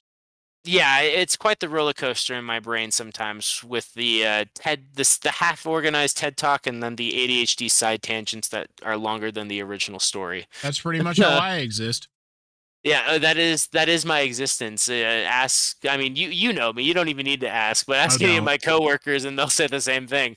Um, but I'm happy Zetterland is okay in this game. And another piece of this potential rivalry is Zetterland. To his credit, he scored the Sharks' lone goal just under a minute into the game and really silenced Utah's crowd at the start of the game. But he's been stellar against Utah this season.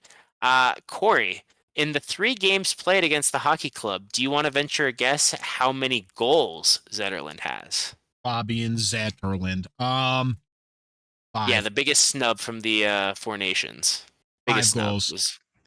Well, he has 5 total points, but 4 goals, 1 assist. So I'm gonna give you an A minus on that guess because that was right there at the money and just missed. But yes, he's putting up the points. He's been showing up consistently. He only has like what 10 goals on the season, and 4 of them are against Utah or something like that. Let me actually get the right number for you. Let me. Please hold, and I can get you the true number. He has 12 goals on the season, and 4 of them, a third of them, came against Utah. So Sometimes you're just a killer of certain franchises. exactly. So if he keeps playing like that, and Stenlund keeps playing like a dirty rat, you got plenty of building blocks just to look to for the future. And I think they play one more time this year. Sounds like you're They, a big Kevin Stenlund fan, Dom. Oh, such a big one. Like, when we get to the heroes and villains segment, maybe I'll put him in there as an honorable mention. Um, but to wrap up on this game, as I mentioned before, Georgiev was actually awesome. He had allowing only 2 goals on 26 shots and had a solid goalie battle with Vimelka, but unfortunately, he was ultimately outdueled, and the hockey club found it easier, as most teams do, to put shots on goal against the Sharks, as opposed to what the Sharks were able to register for themselves. And unfortunately, it was the Sharks' inability to finish games that was on display once again, allowing the late game heartbreaker to Utah to secure that 2-1 victory with about 2 minutes left in the game. It is important to note that they actually almost did that twice. Another 2 minutes before the goal, about 4 minutes left in the game, Clayton Keller actually lit the horn and nearly registered the game winner for Utah, but it was overturned from a challenge for goaltender interference. Either way, though, those last 5 minutes of the game, the Sharks were caught on their heels, and you had a sense that this game that was very winnable and that the Sharks led for a good portion of it, or for really ever since their goal, they led for the entire first period. They let it get away from them there, and they let Utah take it to them to finish the game, and that's what the difference was. They got 0 points on that road game in Utah, when 1 point at a minimum should have been the expectation when you're that close to overtime. Corey, I assume you would agree with that feeling. I would. And of course, to finish the game, because Stenlund hadn't done enough already, and he didn't feel like he'd planted his flag enough at the center of the building animosity between the franchises.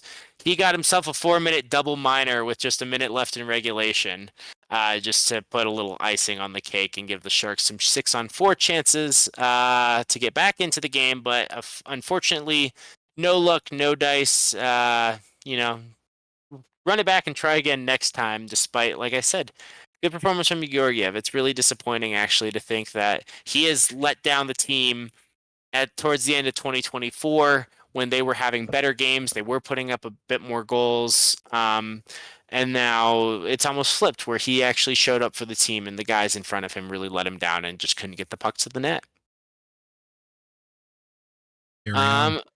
Moving ahead to the Saturday game. So this was a back-to-back, actually, this time at home versus the Minnesota Wild. And the offense was unfortunately unable to show up on the scoreboard yet again for the Sharks. But at least in this game, they actually got the puck towards the net. While this game resulted in a 3-1 loss, I'm going to focus less so much on the goals and more so on what I was most happy about from this game and what I told you, Corey, which is that 1-2-3 line. But first, we need to give our credit, give our due to the lovely Marc-Andre Fleury. The flower. The Flower is such a good dude. Always, I know I sent you the clip, but always the one who will rub the post and say thank you when a puck hits the post. So just a very humble, kind, and funny player. Really, really class act. But also, he now has a 9-2-2 record when playing in the tank in San Jose. So he No. really he really is. I guess we should have traded for him when he became available years ago because he plays really well in San Jose. Like Evidently. 9-2-2, my guy. That's like 20 points alone right there in his record. 20 points in what? 15 games, 13 games. That's awesome. So, missed opportunity there. But give Flower his flowers. He turned in 36 saves on 37 shots, including making some really great ones. And quite honestly, he made Askarov look a bit human by comparison with his 3 goals allowed on 22 shots. It was actually not a bad game from the kid by any means. But he, similar to how Will Smith looks like he's coming up short of the mark when compared and put side by side with Celebrini, Askarov looked like he was he was the less good goaltender in this game, and that's what it was, but he looked far poorer than he actually was. It's also important to note that the final goal registered by the Wild is actually counted against Askarov, so otherwise it would have been 19 saves on 21 shots, so that gets him above that 900 save percentage instead of dropping him a bunch, so that's just important to note. What happened there is he was most of the way to the bench, skating off to get the extra skater on, but there was a virtually empty net goal. However, since Askarov had not yet left the ice, it was still charged against him because he was not yet on the bench. He was still in his own defensive zone, and so that one actually counted against him on the stat sheet. So that's a not so fun fact, but realistically, it makes his numbers look worse than what they actually were. But again, his numbers were nowhere near the 970 save percentage that Fleury put up for the evening. And those are always unfortunate because you've seen them happen, and it just feels like it's a miscommunication. Like absolutely. Coach calls for him, and then the guys on the ice fuck up, and then he gets punished. Yeah, exactly. It was the guys on the ice fucking up, turning it over, not having clean entry into the zone. I believe it was MacLeod Celebrini, ironically, who turned over the puck at the offensive blue line. The kid has so much talent, but sometimes he's trying something fancy and he gets caught. It's his plus minus isn't always the greatest. Fun fact. So he's still plus money whenever he's on the ice for the Sharks in the net, but it's just something to keep an eye on, is that since he can do so much, it can also get him into a little bit of trouble if he tries something, he flies too close to the sun. And yeah, it led to easy outlet pass, and it really caught, I think Askarov was caught in no man's land, and I think if coach is calling him to the bench, but he had half a mind to skate back to his crease, I think, and just got a little bit caught stationary for a second, and by then it was too late. But I mentioned it earlier, the Sharks' lack of finishing power showed up yet again in this game because, unlike the prior game, they had 37 shots on goal, and that is compared to 22 for Minnesota, this playoff caliber team. So the Sharks got 15 extra shots on net. So that is, that is a huge improvement from the prior game against Utah, where they only got 19. They effectively doubled that. They were one short of doubling their shot attempts in the span of one game, and do so against better competition. Unfortunately, that better competition, again, just had better goaltending. And they yet again weren't able to actually put the goals on the scoreboard, and that's what it takes to win. So no matter how good it looked, how many chances they had, it doesn't count for anything. At the end of the season, the end of the game, it's still 0 points. There was something good, though, and that was a goal from William Eklund. So the kid I mentioned, number 72, I'm always happy to sing his praises. He got assists from Celebrini and Wallman, and what was important is this was Wallman's first game back from injury. He would typically be on our top defensive pairing and our top power play unit. So having him be gone over the last couple of weeks has been a huge loss for the Sharks, and so it was great to have him back on the ice and have him get the assist. Ultimately, on this one, Fleury made the save on Celebrini, who was diving in from the right wing, but Eklund was perfectly placed to punch the rebound home in the center of the ice as the trailer. And this line that I've dubbed, as you know, Corey, the 71-2-3 line of Celebrini, Eklund, and Toffoli, who, of course, wear the numbers 71, 72, and 73 in that order, have been a lot of fun to watch over the past week. Ever since Will Smith's benching in that game against Utah, those three guys have played really well together. I think Eklund is someone who is starting to make that jump into being a star. We know what Toffoli can do. He's been really consistent all years. The highest, has the most goals scored, I believe 15 or 16 goals now for leading the Sharks as a team. And like I said, even if they didn't score more points in this game, the line generated a lot of shots, a lot of solid chances for the Sharks. I think Eklund in this game took something like 5 shots alone.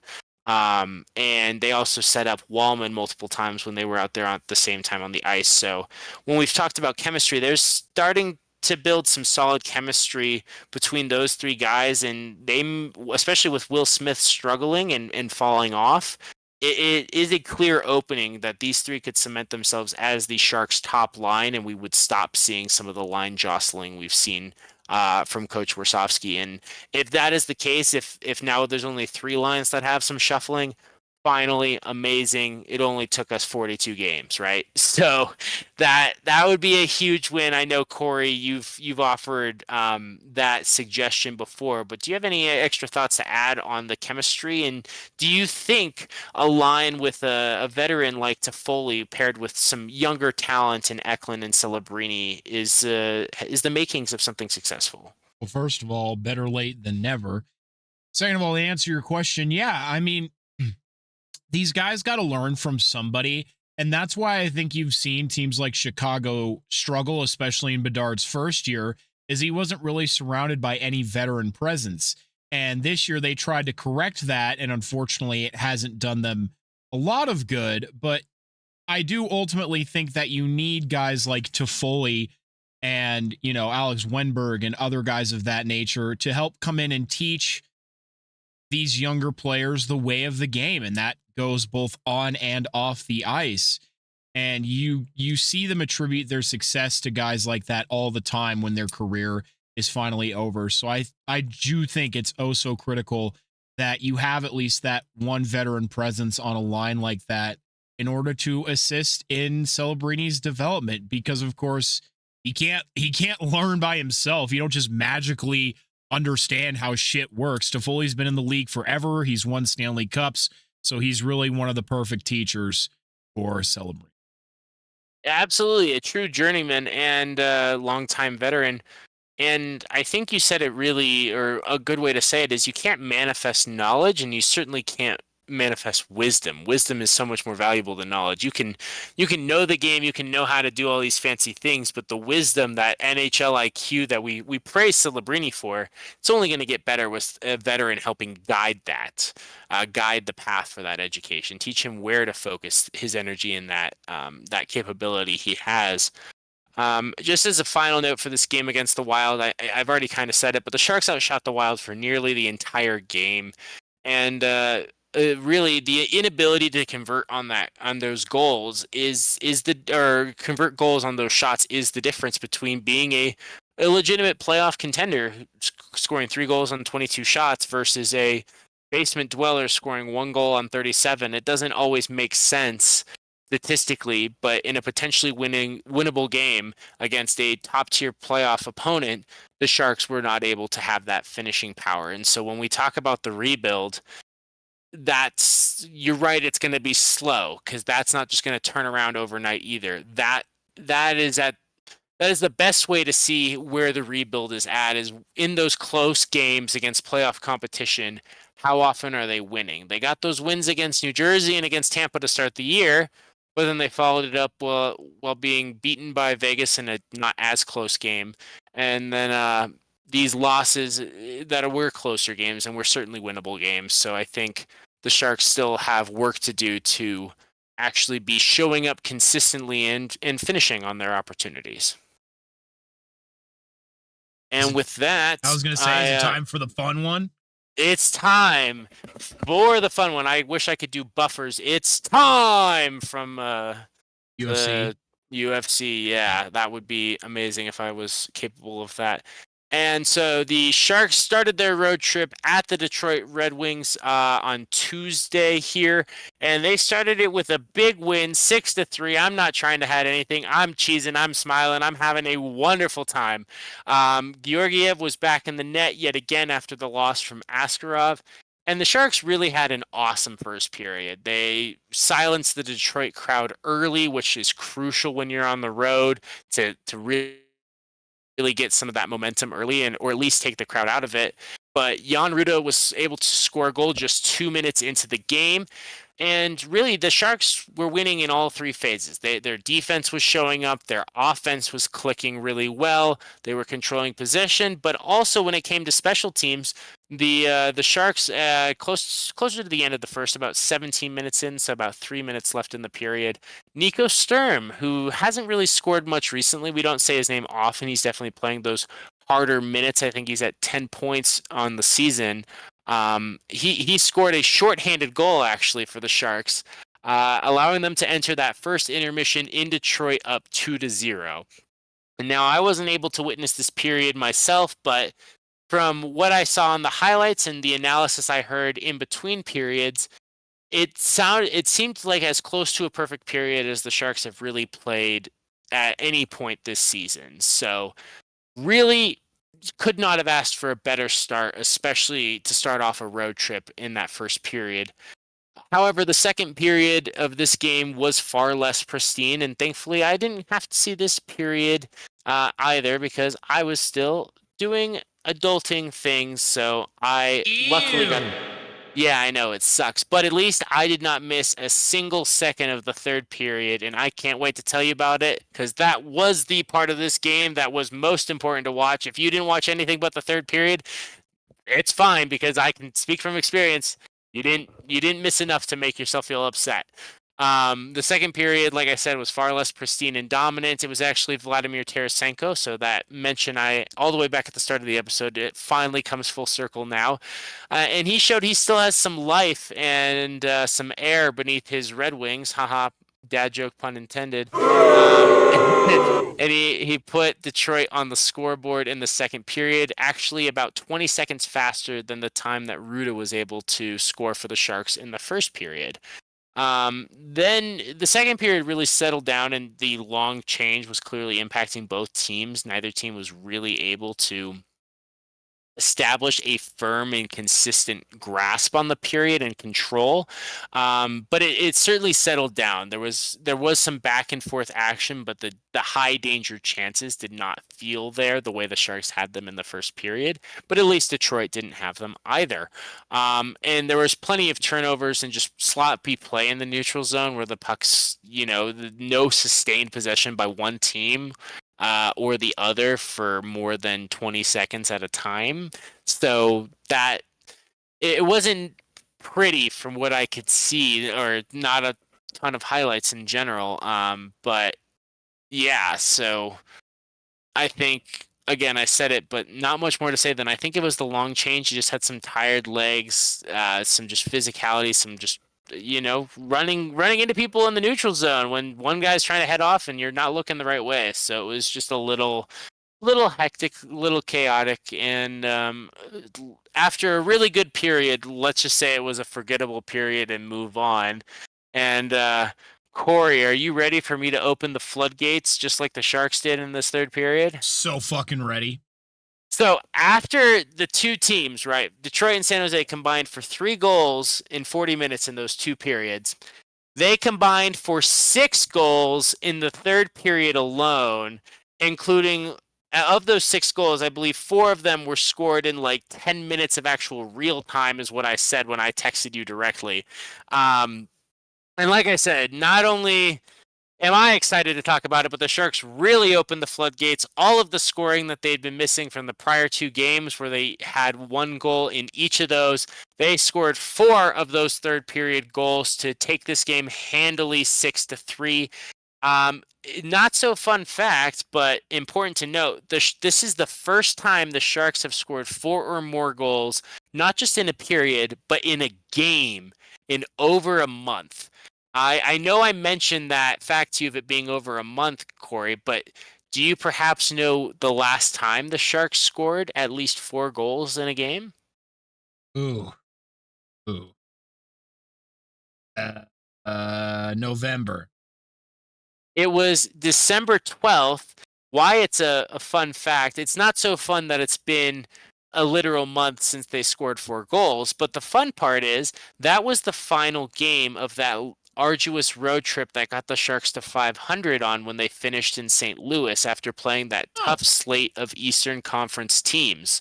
So they finished that last tough road trip with a win over St. Louis with 4 goals.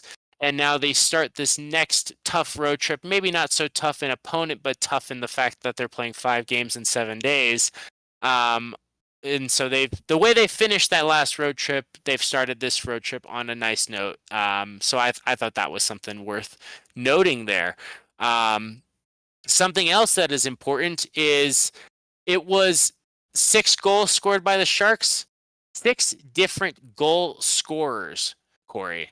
When we talk about depth, you can't ask for anything more than that. So, fun fact, when the Avalanche beat the Wild this most recent time, they also won 6-1, and they also had 6 different goal scorers. So, there you go.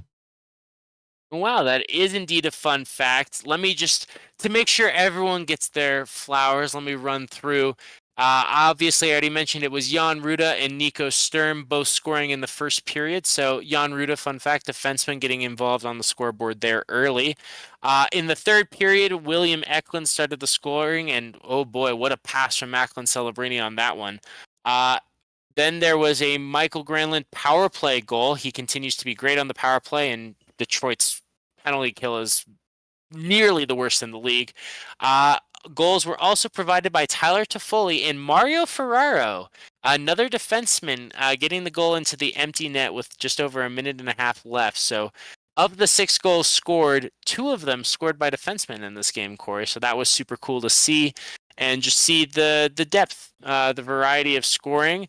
Although it must be noted that that 1-2-3 line, obviously, it wasn't the same because one of them was a power play goal, but those players combined for 3 of the 6 goals that were scored by the Sharks. And technically, William Eklund was part of the penalty kill. He was actually credited an assist on Nico Sturm's goal.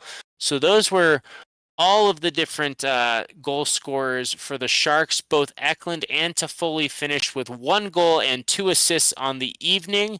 Not to be outdone, though, Vladimir Tarasenko did score 2 goals for Detroit to try to keep them in it. And Corey, I don't know how best to say this other than just to start and go through each of the goals in the period, because I know I sent you like a mountain of messages back to back to back to back because this period turned into an absolute roller coaster.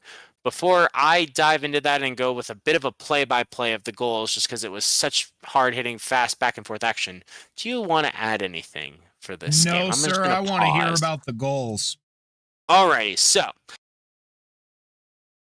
All right, where are we at? So I want to start with the third goal. So I'm just going to start at the start of the third period. It is 20 seconds in, and I don't know if you've seen it, Corey. I want to find it and send it to you. But the pass from MacLeod Celebrini to William Eklund on this goal should not be possible. It just shouldn't. I think it's a bit of a defensive lapse, especially giving MacLeod Celebrini that much time. But let me just set the scene. He skates behind the net, behind Detroit's net, and comes out the other side. He rifles the pass from basically the red line, the end line, to Eklund on the other side of the goalie. So it's It's a straight line somehow without hitting the goalie or the post while being virtually there. No defenders, so he just had a wide open lane to throw it behind defender skates in front of the goalie, across the front of the crease to Eklund to smash it home on the backside, wide open. It was the pass. I said it in the message to you, but the pass on the third goal from Celebrini to Eklund is lethal. That were the exact words I sent you, Corey, because it was crazy. Well, firstly, how much more Eklund is shooting, and I love to see it. I think this kid really has it. I said it before. He's starting to play like a winning player. He's showing up consistently. He's always been strong on the boards. He's played a lot of good minutes. And but now, I mean, he plays on the power play and the penalty kill. He does a lot of work for this team. He's very valuable, even if he doesn't always get that recognition. But when he's on the same line as Celebrini, he is shooting so much more often. He's getting better opportunities as well, especially when the other person providing assists as well as to Foley. The passing that this 1-2-3 line has is amazing. I can't say enough how much the passing has impacted watching these guys play and how much fun it is. The fact that Celebrini can have these no look one touch passes is absolutely insane, and he just sets guys up in space or knows where they're going to be, that he can take a one touch pass. He can look where he's going and where he's looking where the puck's going to go while he's still waiting to receive the puck. Then once he has the puck on his stick for that half a second or quarter of a second that he's touching it for a one-touch pass, he's not even looking at where he's passing it to. He's staring straight at the defense and at the goalie. So he's never looking either where the puck is coming from or where it is going, and yet somehow he always gets it right where it needs to be, and it's crazy. So after the Red Wings scored in the second to make the game 2-1. The 1-2-3 line and Celebrini and Eklund specifically combined, like I said, amazing passing to put the Sharks back up 3-1. And then, of course, because I was texting you and I literally said, crazy to say, but Georgiev has been solid tonight because he had allowed at the time 1 goal on 21 shots. Then for everyone at home who can't read what's in front of me or already know this as I know you do, Corey, of course he just gave up a goal literally while I was typing. So 3-2, but Detroit has 22 shots on goal, so 2 goals on 22 shots. I'm not mad at Georgiev for that one. That's fine. And really what happened on that play is it was Tarasenko scoring again in virtually the exact same way he scored in the second period. Instead of getting a pass from below the goal line, this one took a funny bounce off the end boards and set him up wide open in the slot.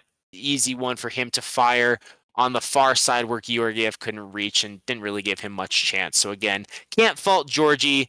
And he's really been on the last couple of games, but the irony of me trying to hype him up, trying to not be so harsh on the guy, and that's, of course, right when the universe decides to let Detroit score. And then, of course, your response was reminding me of that I should just focus on Askarov. And, you're right. I love when Askarov's in net. And by the time I finished typing that, the Sharks had already scored a power play goal to make it back 4-2. So just so I can give you some time stamps on this, 6 minutes into the third is when Vladimir Tarasenko scored. It was 7:45 for the power play goal. Then the next goal scored by Detroit was at 9:56. Then the Sharks answer at 10:57, and finally the empty netter at 18:22.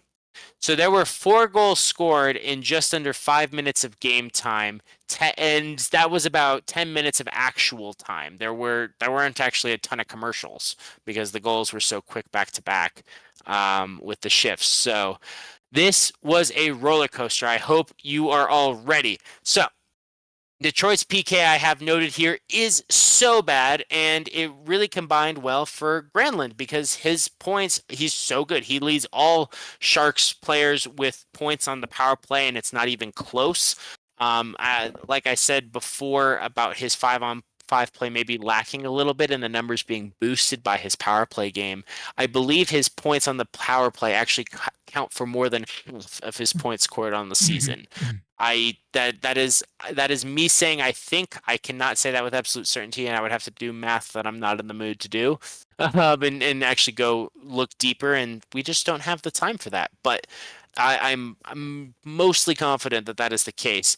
Either way, a player who is so good on the power play should not be allowed to get in behind all 4 of your defenders and have 5 feet of space to the nearest defender who, oh, by the way, happens to be the goalie. So Detroit just said, here you go, Granlund. We know you aren't going to score a 5-on-5, so here's a goal. And it was obviously good passing from the Sharks, but Granlund had to make it just that much worse for Detroit, cutting in front of the net and lifting the goal on his backhand over the goaltender. Beautiful to watch, although in the moment, like when he first shot it, I was so anxious and like, why are you backhanding it? You're in alone, like just deke and put it in on your forehand. You're not Sidney Crosby. Don't be trying to backhand it one-on-one with the goaltender. It doesn't work that way most of the time, you know? It's Corey, would you agree with the sentiment that backhands in close are more risky or possibly less accurate than forehand shots? They're just less effective. And I mean, you have numbers to back that up. They're just not as an effective shot. You always want to go for the forehand if you can. It's very rare that the backhand is the better option, unless you're Sidney Crosby.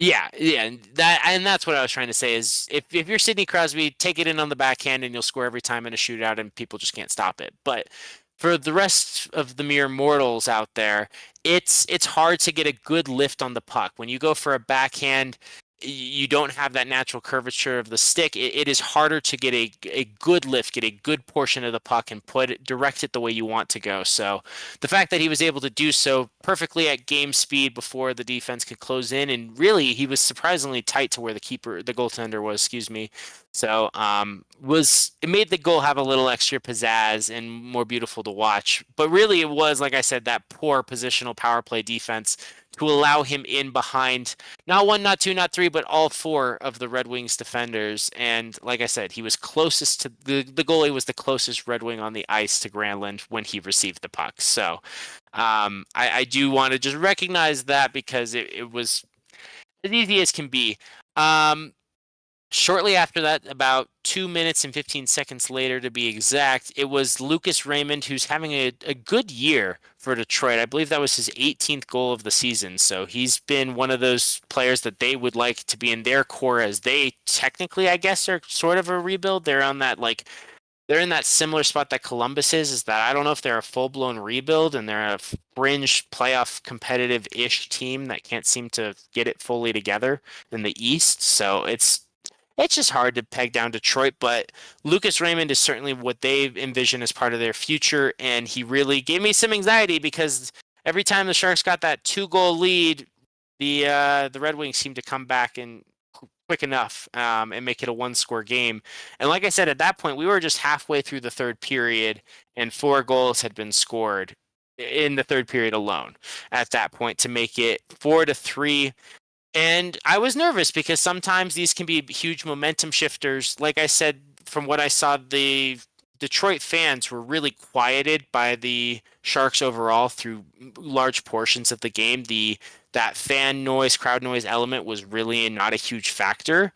However, after the goal from Tarasenko and then a short couple of minutes later, that goal from Raymond to bring them back to a 1-goal deficit, the building got very loud.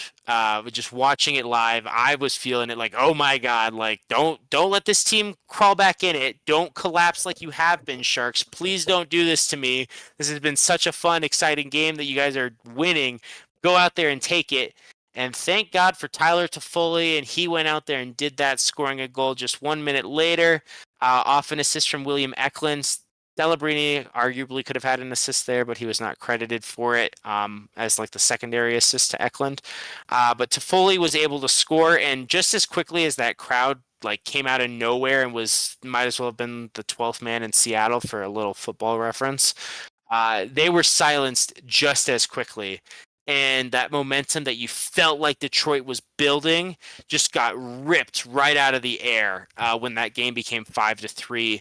And I think, that pressure was, I think it got to the team every time. It's a little demoralizing. I imagine it must have been for Detroit.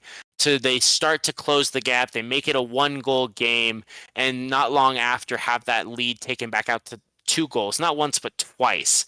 And at home in front of your fans, the fans, I imagine, just being so out of it and then suddenly into it and then having it yanked away. It's an emotional whiplash, and I think the ensuing 5 minutes after Toffoli's goal, it definitely things slowed down. I think people were just a little bit more tentative. The ice had opened up too much, if that makes sense. Corey, do you understand what I mean when I say that? I do. And so I guess for everyone else, I think it's decently obvious, but when we talk about ice opening up and space and just the game opening up, it's when there's more back and forth. There's more chances, more opportunities on offense, and maybe it's harder to get set up positionally on defense. Maybe it's more defensive lapses. Maybe it's just guys are actually skating faster out there, or you have a mismatched line where one batch of guys is super tired and the other guys are fresh, where the speed of the game changes. And after that huge rush of goals going back and forth, it really settled for most of the third until Detroit pulled the goalie. And I'm really happy for Mario Ferraro. He's a player I like a lot, and I hope that he's been talked about as a potential desired candidate for teams looking to trade for a defenseman as we near the deadline, as we get closer and closer to March. But I really hope the Sharks continue to value him and make sure he is kept with the team, because he is still signed through the end of next year, so he doesn't need an extension right away. He's not one of those assets you're trying to sell before he hits free agency, so I really hope they keep him. And I was really, really happy to see him get the goal, because he's not the most powerful offensive guy, but he plays as many minutes as pretty much anyone for the Sharks, and he's been with the organization for a decent amount of time now. And his shot was not all the way, but basically from the Sharks' own goal line, deep within on the backside of the face-off dot. He was right along the corner, along the boards, and flicked the puck through the center of the ice. It was by no means the fastest shot you've ever seen, but it was on target and actually just ringed off the left goal post and in. So crazy accurate if you think about the fact that he just threw the puck 70 feet and hit the empty net. Our announcers were talking about it, Randy was talking about it, but it is crazy to think how much the league has changed, where just 30, 20 years ago, people would not shoot at the empty net the way they do these days from all the analytics that say go for it. Because also when you think of TV timeouts and when teams take their timeout and such when you're late in a game, the penalty for icing is not always so bad, and you can get enough of a breather that it's worth the chance to ice a game.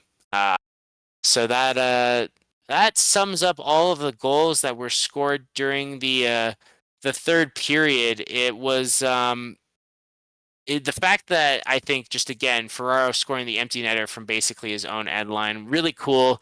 He had a big missing tooth smile, like he's missing like 3 of his front teeth. So it was just one of those wide gapped grins after scoring the goal. It reminded me very much of Brent Burns. So I don't know, just gave me a lot of nostalgia and was a great way to finish the game.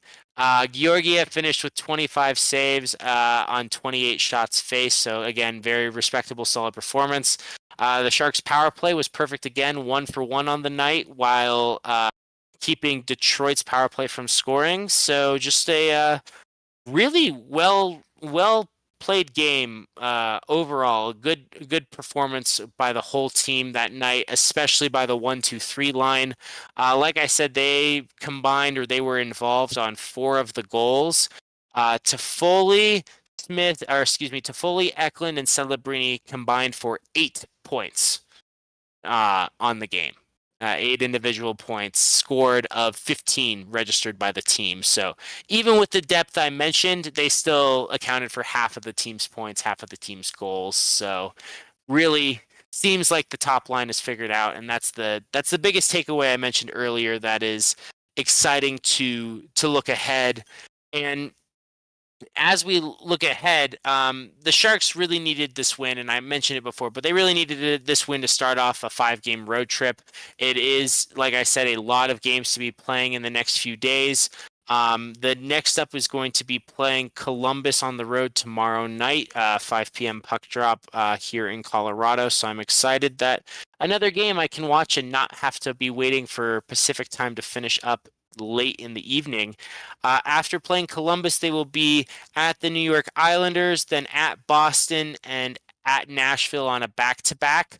And then Nashville also leads into almost a home and home. On one day of rest, the Predators will be coming into town in San Jose after that. But that is the outlook for the upcoming games. I will be covering the all four of the upcoming road games actually on the next episode, because they will have finished their game against Nashville will be on Tuesday night. So I'll have plenty of game notes and analysis from that whole road trip to bring for you all, and hopefully above 500, since it's a 5-game road trip. It'll either be 2-3, 3-2, or maybe we'll surprise some people and go 4-1 or something on this road trip. So either way, I'm hoping for the Sharks to turn in a better one than they turned in before, especially considering the caliber of opponent they're playing is not quite as good as when they were out on the East Coast. Corey, do you have any questions or anything for me regarding the Sharks before we exit the tank for the evening?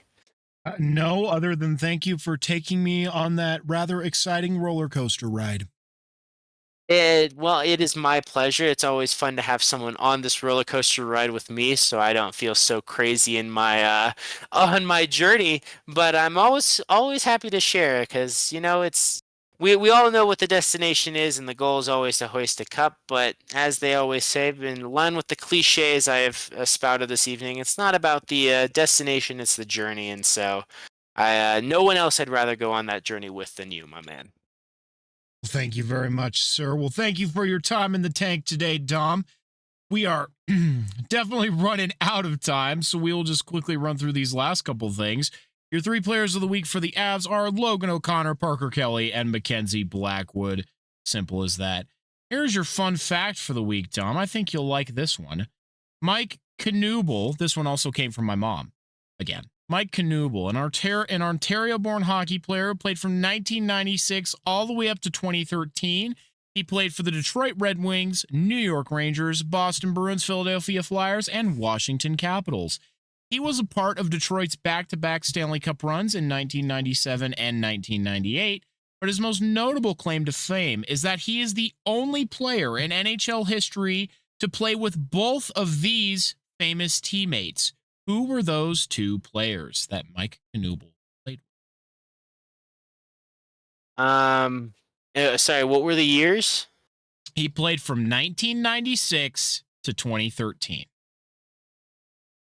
And I'm sorry, forgive my brain. I think That's I'm all still right. caught up on Detroit. Is this did he play for Detroit, or is he a Colorado player? I'm No, sorry, he my brain played. is. He played for Detroit, the New York Rangers, the Boston Bruins, the Philadelphia Flyers, and the Washington Capitals. Lot of great players on those rosters. I'm gonna shoot with Pavel Datsuk. Well, he played with 2 famous players from 2 different eras. So I'll help you narrow it down. Think of New York Rangers and Washington Capitals. He's the only player to play with both of these. Well, I mean, if you're talking Capitals, it's got to be Ovi, right? Ovi is one of those players. Now, who's the other famous player? With the Rangers. I'll give you a hint. He played with the Rangers in 1999. This is right in that dead zone that I should know more about, but it's right before I was born, so I'm struggling. It's escaping me. I'm gonna throw in the towel. I feel like I know it, and I just It's can't get to okay. it. Mike Knuble has played and is the only player to play with both Wayne Gretzky and Alexander Ovechkin. That. Yeah. There you go. Yeah, that's what it is. I always forget that part. Like that's never when I think Gretzky. Do I think Rangers? That's I not where know. my brain goes. Fun fact, Gretzky also played for the St. Louis Blues. And Very brief didn't stint. he play for LA as He well? did. He played for the Oilers, traded to LA, the Blues, and then the Rangers. And see that, folks. Even the greatest ones can still become journeymen by the end of their careers. Exactly. Well, everyone, the clock is counting down to the final horn. We really appreciate you taking the time to listen to this episode of the Captain Avalanche Fancast. Did you know there is a comment section where you can leave your thoughts and questions? If you have something you want to know about the Avalanche, Sharks, or just hockey in general, leave it below and we'll be happy to try and answer it. There is also a unique poll for you to interact with every episode. The best thing you can do, if you like what we're doing here, is to follow us on whatever platform you're using and share this podcast everywhere you can, whether it's with your mouse or your mouth. I'm Captain Avalanche Corey. And this is Dom from the Tank. Check out our new episodes every week. Thanks, everyone. Thanks.